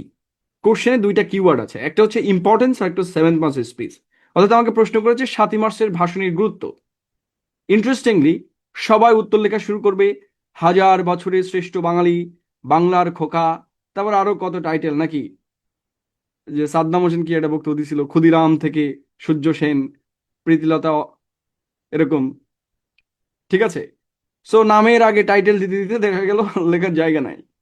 সো প্যারাগ্রাফে কোথাও শেখ মুজিবের মেনশন আছে? বলেন, আপনার কোশ্চেনে কোথাও মেনশন আছে?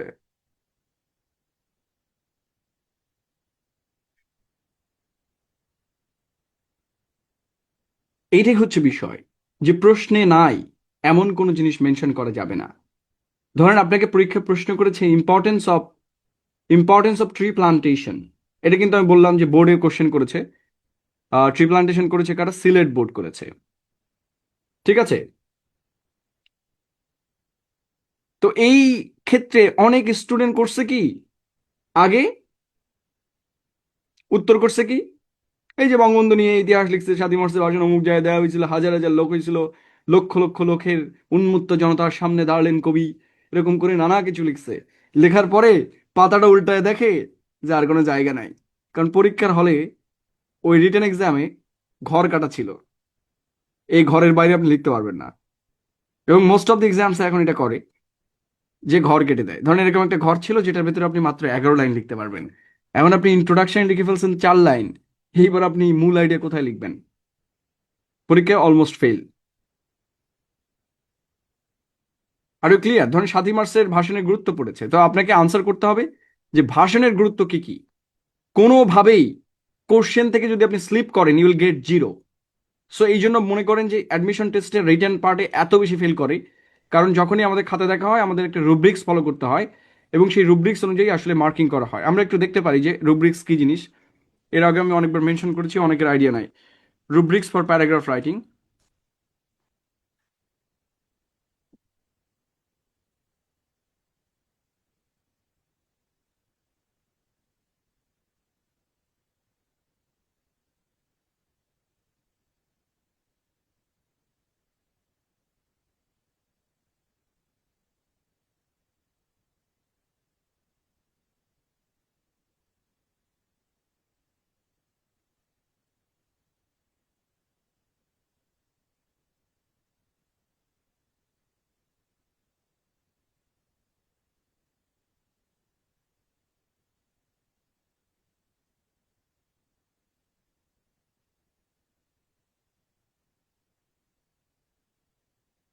Wait a minute.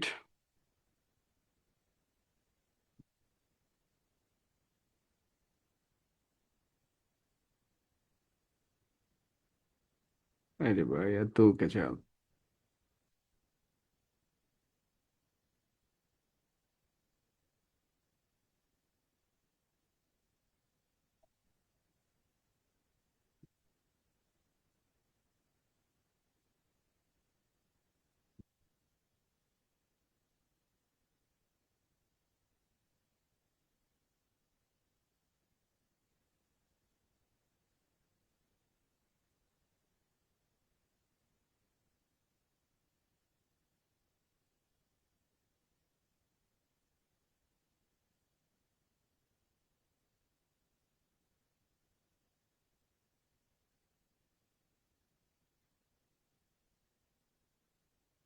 দেখেন, this is the marking criteria of a good paragraph. যদি আপনার 10 মার্ক হয়, ঠিক আছে, তাহলে মার্কিং ক্রাইটেরিয়া দেখেন,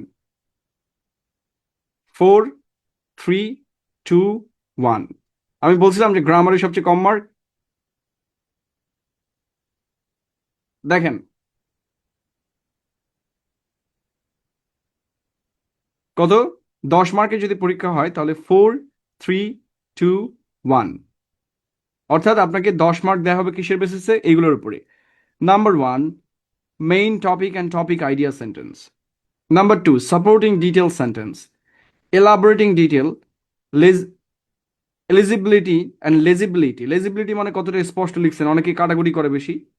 And then mechanics and grammar. ঠিক আছে, এটা হচ্ছে মার্কিং ক্রাইটেরিয়া। সো আপনার 2 নাম্বার থাকবে টপিকের উপরে, টপিক সেন্টেন্স, এবং 2 নাম্বার থাকবে কনক্লুডিং সেন্টেন্সের উপরে। কিসের উপরে?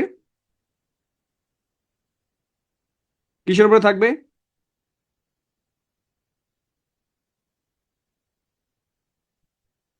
কিসের উপরে থাকবে?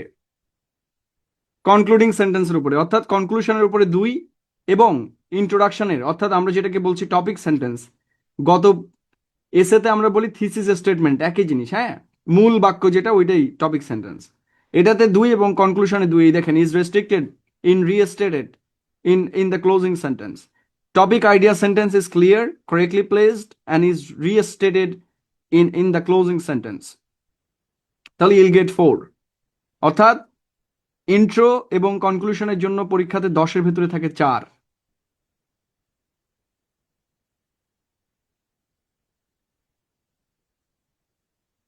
ঠিক আছে, অ্যান্ড সাপোর্টিং ডিটেলের জন্য থাকে 3।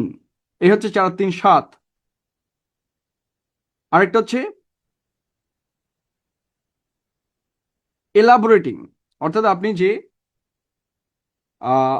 ব্যাপারে আপনি কথা বলেছেন ওইটা এলাবোরেশন কতটা সুন্দর হয়েছে। আমি দেখবো যে সাপোর্টিং ডিটেল এবং elaboration different thing. Supporting detail মানে হচ্ছে যে আপনি কি কি ইনগ্রেডিয়েন্ট দিয়েছেন সবগুলো দিতে হবে। দেওয়ার পরে ওটার সাথে আমরা সসেস দিই না, এই সসেসগুলো কত ভালো আর কি। ধরেন আপনি একটা বার্গারের ভেতরে সব ইনগ্রেডিয়েন্ট ভালো দিলেন, কিন্তু সসেসটা দিলেন খারাপ, তাহলে কি হবে? তাহলে ওটা খাইতে ভালো লাগবে না। সো এটা হচ্ছে এলাবোরেশন, অর্থাৎ আপনি জিনিসটাকে কতভাবে এলাবোরেট করলেন, মানে কিভাবে আপনি প্লেসমেন্ট করলেন, এটার উপরে একটা নাম্বার আছে। এই নাম্বারটা হচ্ছে 2। And then handwriting and গ্রামারের উপরে আছে মাত্র 1। অর্থাৎ গ্রামার যদি আপনি ভার্ব ভুল করেন তাহলে 1 নাম্বার কাটা যাবে, আর যদি বানান ভুল করেন, দেখেন paragraph has 3 to 5 punctuation, capitalisation and spelling errors, তাহলে আপনি 1 নাম্বার কাটা যাবে। এখানে দেখেন 2, এখানে হচ্ছে আপনার 1 নাম্বার কাটা যাবে totally. Paragraph has 6 or more punctuation and capitalization errors and spelling errors.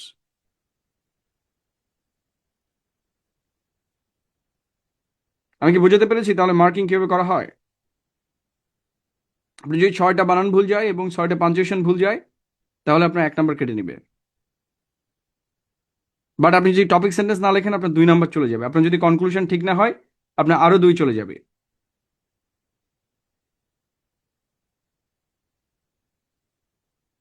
আমি কি বুঝাতে পেরেছি মার্কিং ক্রাইটেরিয়া? তার মানে পুরা একাডেমিক লাইফে আপনাদের ঢাকা ইউনিভার্সিটি বলেন আর পৃথিবীর যে ইউনিভার্সিটি বলেন না কেন, বা আপনি পরীক্ষার কথা বলেন না কেন, এইচএসসিতেও এখন সেম ফরম্যাটে খাতা দেখা হয়। কারণ এইচএসসি কিন্তু এখন টিপিক্যাল প্যারাগ্রাফ পড়ে, আপনারা জানেন কিনা আমি জানি না। এইচএসসিতে কিন্তু মেনশন করা থাকে যে এইটা এই প্যারাগ্রাফ হবে, মানে you have to write a cause and effect paragraph. তারপর হচ্ছে আপনাকে এটা লিখতে হবে কম্পেয়ার অ্যান্ড কন্ট্রাস্ট প্যারাগ্রাফ। এটা কিন্তু পরীক্ষায় একদম মেনশন করা থাকে। সো আপনারা যারা বুদ্ধিজীবী, এতদিন এইচএসসিতে আগে যারা পড়ছেন তাদের সাথে এখন তুলনা করলে হবে না, এখন অনেক ডেভেলপ সিলেবাস। সো আপনি যদি কোনোভাবে ভায়োলেট করেন, ইউল গেট 0। এই জন্য এবারে রেজাল্ট এত খারাপ অবস্থা, আরো সামনে খারাপ হবে যদি একটু মানে পরীক্ষার হলে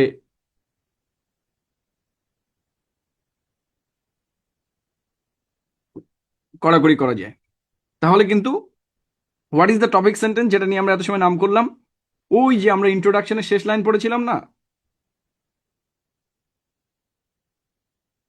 ইয়েস স্যার, রুব্রিক্স ফলো করে বলে এক্সামিনারদেরকে এতদিন ডেকে ডেকে ট্রেনিং করা হয়। ঠিক আছে, সব পরীক্ষাতে রুব্রিক্স ফলো করা হয়, এই জন্য এটা এনসিটিভির বই।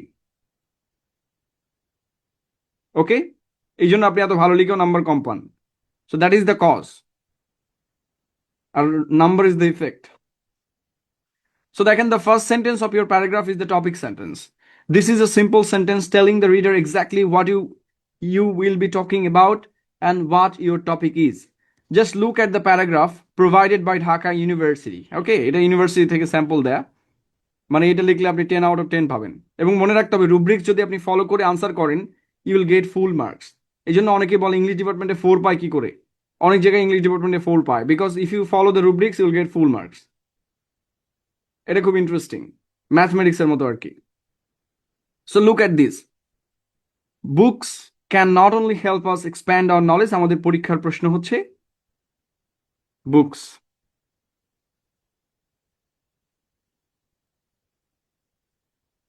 আমরা বইয়ের উপর একটা প্যারাগ্রাফ লিখছি। সো আমরা প্রশ্নটা পড়বো, দেখেন, books can not only help us expand our knowledge but can also stimulate our imagination and aid in developing a good sense of right and wrong. অনেক কঠিন লিখছে, অনেক সহজ কিন্তু আনসারটা। So look at this, this is the topic sentence. What is the topic sentence? দেখেন, এখানে বলা হচ্ছে যে telling the reader exactly what you will be talking about and what your topic is. আমি জানি যে আপনার জীবনেও, মানে যারা এতদিন লিখছেন প্যারাগ্রাফ স্কুল কলেজে, কে কোনোদিন টপিক সেন্টেন্স কি এটা তো শোনার পরের বিষয়, কেউ কোনো লেখেনও নাই টপিক সেন্টেন্স। এই যে দেখেন, একটু ভালো করে আমরা যদি প্যারাগ্রাফটা পড়ি, আপনারা কেউ পড়েন তাহলে আমি পুরো জিনিসটা বুঝাচ্ছি, বুঝতে সুবিধা হবে। কেউ পড়লে আপনাদের একটু কানেক্ট করতে ভালো লাগবে। সো একজন হাত তুলেন, আমরা অপশন দিচ্ছি।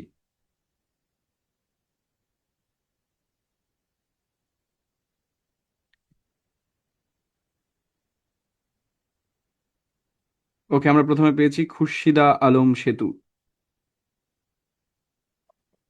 Hello, Assalamualaikum. Please. Books can not only help us but expand our knowledge, but can also stimulate our imagination and aid in developing a good sense of right and wrong. Firstly, books bring us knowledge. There are many types of books such as textbooks, encyclopedias, religious books, etc. that help us gather information. There is not a single subject on which a book has been written about. Whenever anyone wants any information on any topic, the first thing to do would be a look for a book on the topic. Secondly, books can help in stimulating our imagination.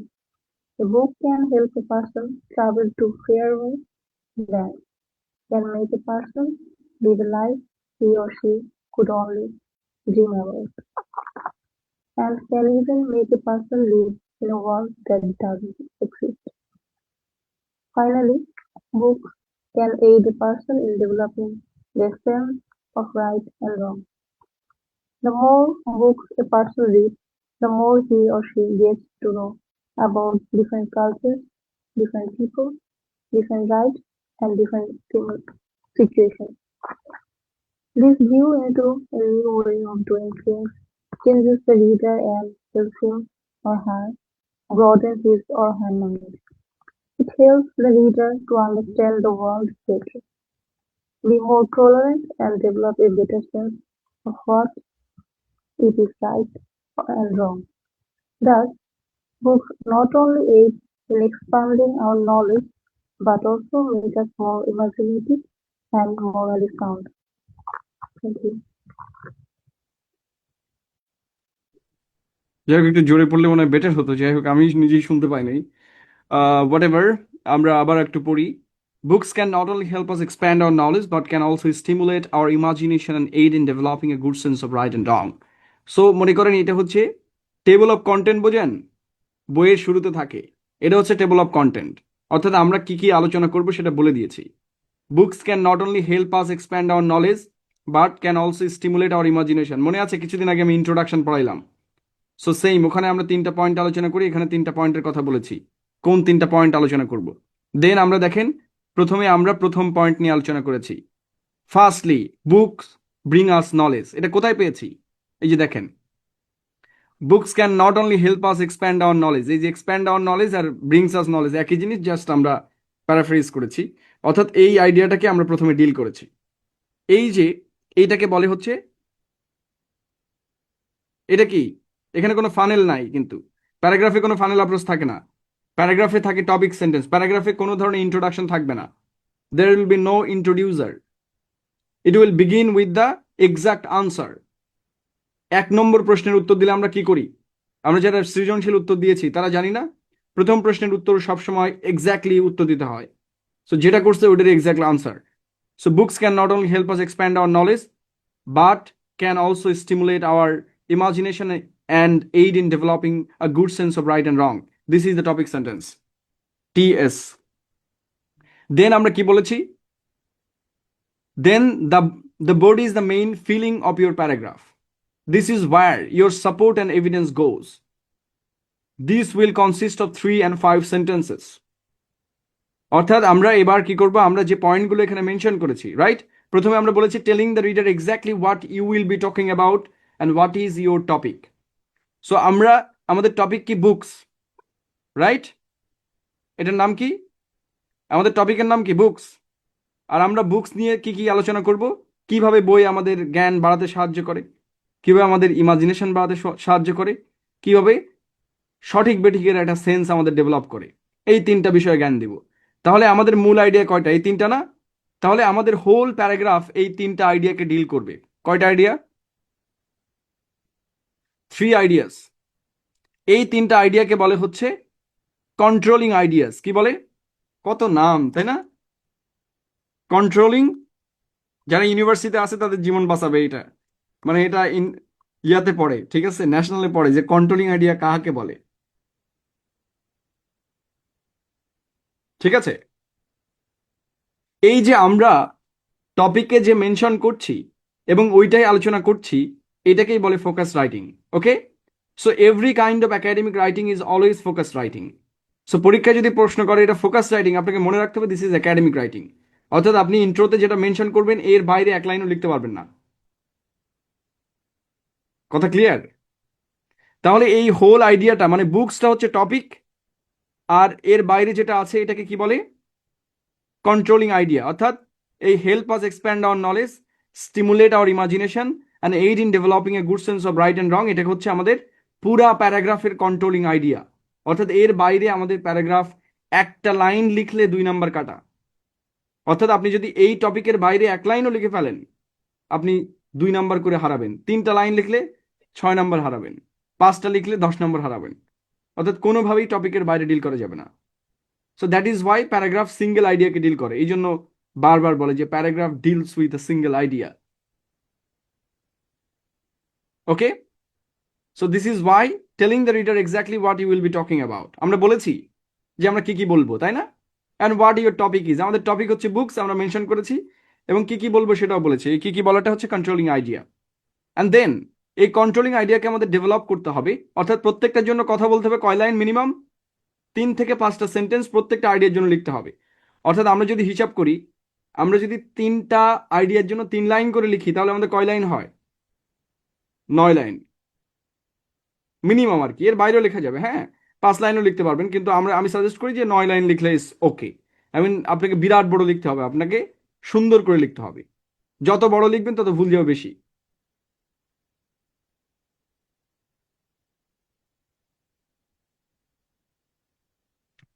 Okay, so বইয়ের গুরুত্ব না, আপনি যে কোনো ভাবে প্রশ্ন নিতে পারবেন। যদি বুকস থাকে তাহলে ইম্পর্টেন্স অফ বুকস আপনি ধরে নিতে পারবেন, ঠিক আছে? যখন ওপেন টপিক থাকে তখন আপনি যে কোনো একদিকে ফোকাস করতে পারবেন, কিন্তু অনেক দিকে ফোকাস করতে পারবেন না। সো আমরা একদিকে ফোকাস করেছি। The conclusion sums up everything in the introduction. আবার আমরা একটু দেখি, তাহলে আমরা প্রত্যেকটার জন্য কয় লাইন করে লিখেছি দেখেন। আমরা প্রথমে এক্সপ্যান্ড আওয়ার নলেজ নিয়ে লিখেছি। তাহলে এই লাইনগুলোকে কি বলে? এই লাইনটাকে বলে সাপোর্টিং সেন্টেন্স। কি বলে? আমার যে আইডিয়া আমি দিয়েছি এই আইডিয়ার সাপোর্ট। সাপোর্ট মানে কি? এভিডেন্স। এভিডেন্স তো বোঝেন নাকি? আমাদের প্রমাণ। আমরা যে কথাটা বলেছি এই কথার প্রমাণ কি, যে আমাদের জ্ঞান বাড়ায়ের প্রমাণ কি, এই প্রমাণটা এখানে দিতে হবে। এটাকে বলে সাপোর্টিং ডিটেল, এসডি। কি বলে এটাকে? SD1। তাহলে আমাদের কয়টা সাপোর্টিং ডিটেল হবে? 3টা। Secondly, books can help in stimulating our imagination. দেখেন, but also but can also stimulate our imagination. So আমরা সেকেন্ড প্যারাগ্রাফে যে, অর্থাৎ সেকেন্ড অংশে যে আমরা কি ডিল করেছি?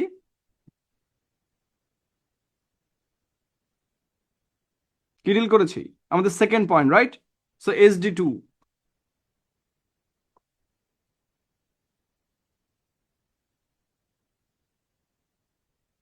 অ্যান্ড আমরা থার্ড পয়েন্টে যে আমাদের কোন পয়েন্ট ছিল, aid in developing a good sense of right and wrong, করেছি কিনা দেখেন।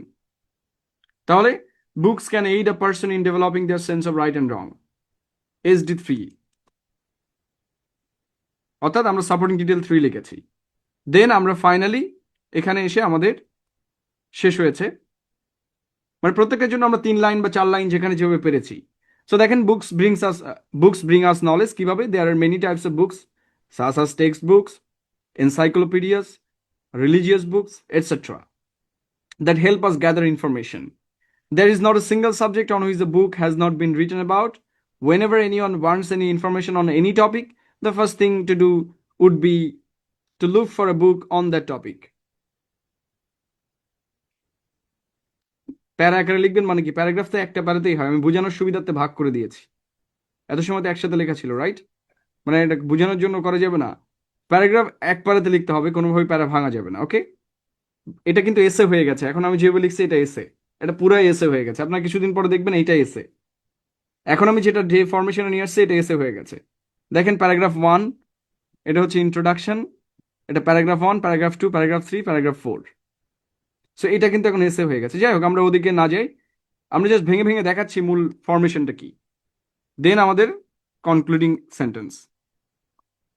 কনক্লুডিং জিনিসটা কি? Is the real statement.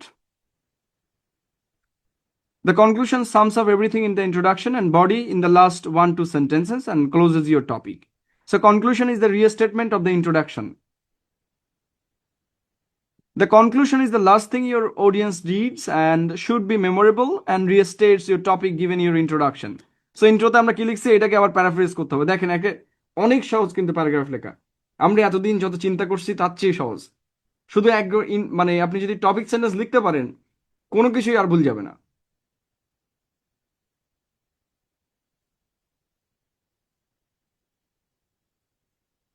Books can not only help us expand our knowledge, but can also stimulate our imagination and aid in developing a good sense of right and wrong. দেখেন, এইটাকে আমাদের এখন কি করতে হবে?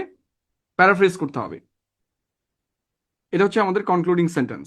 Thus, books not only aid in expanding our knowledge, but also make us more imaginative and morally sound. অর্থাৎ sense of right and wrong কে বলা হচ্ছে মোরাল গ্রাউন্ড আর কি, বা এথিক্যালি সাউন্ড। বোঝা গেল কত সহজ না? পানির মতো সহজ। এবং এভাবেই আসলে রাইট প্যারাগ্রাফ লিখতে হয়। এখন আপনাদের সবচেয়ে বেশি কন্ট্রাডিকশনটা হচ্ছে, আপনি এটা প্রিন্ট করে যদি আপনার সমস্ত বইয়ের সাথে মিলান, একটা বইয়ের সাথে ম্যাচ করবে না। কারণ আমাদের দেশের কোনো বইয়ে এখনো প্যারাগ্রাফ রাইটিং এর কোনো স্ট্যান্ডার্ড ফলো করে লেখা হয় নাই। এই জন্য যতই ভালো লেখেন তত কম নম্বর পান, এটাই মজা। শুধুমাত্র ইউনিভার্সিটিতে পাবেন, হয়তো যারা ইউনিভার্সিটিতে পড়ছেন লাইক ব্রাক, এনএসইউ, এগুলোতে এখন পড়ানো হয়, but most of the cases পড়ানো হয় না।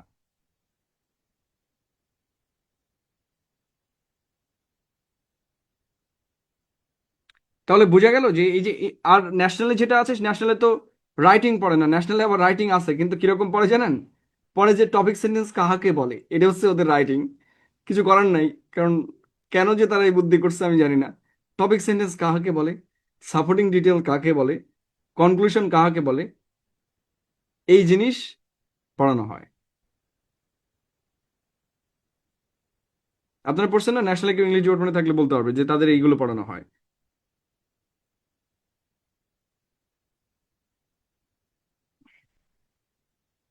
কিন্তু পড়ানো উচিত ছিল যে কিভাবে প্যারাগ্রাফ লিখতে হয়। সো আজকে জাস্ট আমরা পরিচিত হলাম যে তাহলে একটা প্যারাগ্রাফের কয়টা অংশ থাকবে? 3টা। একটা হচ্ছে টপিক সেন্টেন্স, টপিক সেন্টেন্সের মধ্যে আবার 2টা জিনিস থাকবে, টপিক থাকবে আর কন্ট্রোলিং আইডিয়া থাকবে, রাইট? এত নাম আমাদের জানার দরকার নেই। নামগুলো কেন বলছি আমরা? যাতে আমরা নিয়মটা বুঝতে পারি যে হ্যাঁ, এটার একটা বিরাট মানে আইনি ভিত্তি আছে, একটা লিগ্যাল বাইন্ডিংস আছে এটার ভিতরে। ঠিক আছে? লোকজন বলবে হাই হাই কি দেখতেছি, এসব ভুয়া পড়াচ্ছে। না ভাই, যারা এখানে আইএলটিএস পরীক্ষা দিয়েছে তারাও জানে যে তাদের রাইটিং এর আলাদা ফরম্যাট আছে। ওকে, সো প্রত্যেকটা রাইটিং একদম একটা সিস্টেম মেনটেন করে চলবে, এবং যত সিস্টেম্যাটিক্যালি লিখবেন তত বেশি নাম্বার পাবেন।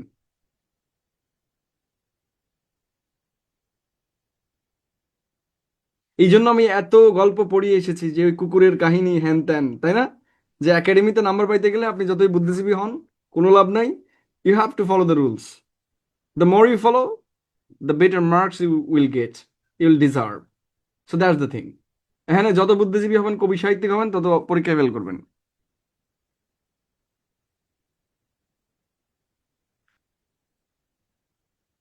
কথা কি ক্লিয়ার না ভেজাল আছে?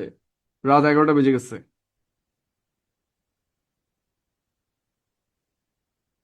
এক লাইনই হবে প্যারাগ্রাফে। Right. Impacts of social media আমাদের এক্সাম্পলের ভেতরে আছে, এটা বোর্ডে পড়েছে, রাইট? কোন বোর্ডে যেন একটা পড়ছে? The abuse of, use and abuse of social media. Paragraph আলাদা করলে এসে হয় না, কিন্তু আমারটা আলাদা করলে এসে হবে, কারণ এটা এসে সবগুলো নিয়ম মেনেছে। হ্যাঁ, আপনি প্যারাগ্রাফ লিখলে এটা হবে কিনা আমি বলতে পারি না, বাট প্যারাগ্রাফ সবসময় একটা প্যারাতে লিখতে হবে, এই জন্য এটার নাম প্যারাগ্রাফ। ওকে, আমি কিন্তু এক প্যারাতে লিখে দিচ্ছি আবার, কারণ এখানে তো অনেক বুদ্ধিজীবী আছে। জাস্ট আমি সেপারেট করে দেখিয়েছি অংশগুলা, বাট আসলে প্যারাগ্রাফ অন প্যারার ভেতরেই লিখতে হবে, কোনোভাবেই এটা ইয়া করা যাবে না। এবং প্রথম লাইনটা ইনডেন্টেড হবে আর কি। প্রথম লাইনটা একটু ইয়া করে লিখতে হবে, ট্যাব দিয়ে লিখতে হবে। আমি তো বলে দিয়েছি কিভাবে ট্যাব দিতে হয়।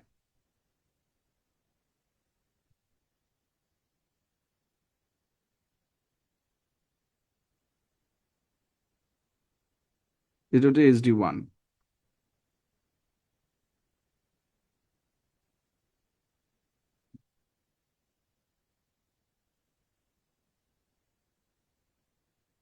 আমি কি বুঝাতে পেরেছি নাকি কঠিন লাগতেছে?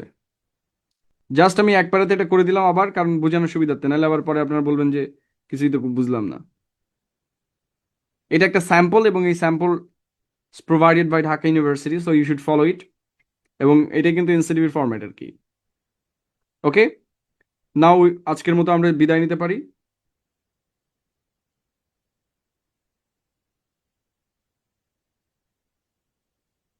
আপনারা এইটা বারবার দেখে আসবেন। আমরা আগামী ক্লাসে দেখব যে এই প্যারাগ্রাফটা আমরা কিভাবে জেনারেট করতে পারি। ধরুন আমরা হুবহু একদম সেম একটা প্যারাগ্রাফ তৈরি করব, এবং নিজেরাই তৈরি করব, যে একদম সেম হবে, সেম অ্যাজ দ্য ফরম্যাট। এবং এটাই কিন্তু নিয়ম, যে আপনাকে সবসময় স্যাম্পলের কাছাকাছি হইতে হয়। একাডেমিক রাইটিং এর নিয়মই হচ্ছে স্যাম্পল ফলো করা। আপনাকে কেউ স্যাম্পল দিলে আপনি স্যাম্পলের কাছাকাছি যাওয়ার চেষ্টা করবেন। ওকে, যে কেউ যদি আপনার আইএলটিএস টিচারও বলে যে আপনাকে স্যাম্পল ফলো করতে হবে, ফলো দ্য স্যাম্পল, কারণ এটা একাডেমিক রাইটিং এর নিয়ম। ঠিক আছে? ট্যাব দিতে হয়, যে এটা শুরু হবে প্যারাগ্রাফ 1 ট্যাব দিয়ে। This is the rule. ওকে,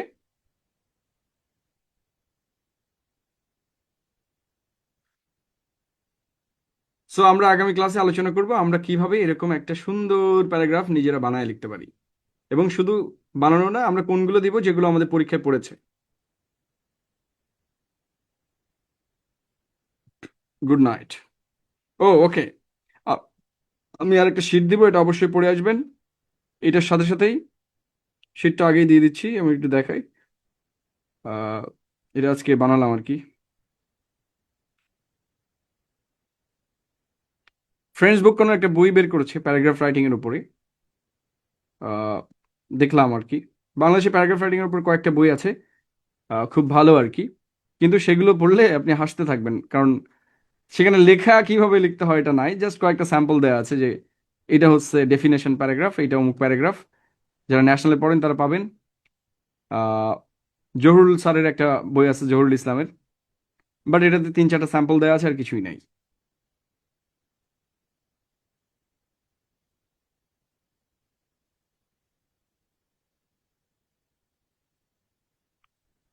ঠিক আছে, তাহলে আগামীতে আমি একটা হ্যান্ড আউট দিয়েছি for understanding the parts of paragraph. Paragraph কিভাবে পড়ানো হয়, মানে কিভাবে কোন পার্ট কিভাবে কাজ করবে, সেটার উপর আমি সুন্দর একটা হ্যান্ড আউট দিয়েছি। ঠিক আছে, সো হ্যান্ড আউটটা দেখেন। আপনারা পুরা হ্যান্ড আউটটা রিডিং পড়ে আসবেন, অবশ্যই অবশ্যই। পুরা প্যারাগ্রাফের পার্ট, কাকে টপিক সেন্টেন্স বলে, কিভাবে টপিক সেন্টেন্স লিখতে হয়, দ্য হোল আইডিয়া আমি এর ভেতরে দিয়ে রাখছি। এটা খুব পুরো একটা বইয়ের সমান, কিন্তু একটা না, আসলে 5টা প্যারাগ্রাফ রাইটিং এর বইয়ের ভেতরে আছে। মানে পৃথিবীতে যত প্যারাগ্রাফ রাইটিং এর বই আছে ভালো ভালো, সবগুলো এর ভেতরে আছে।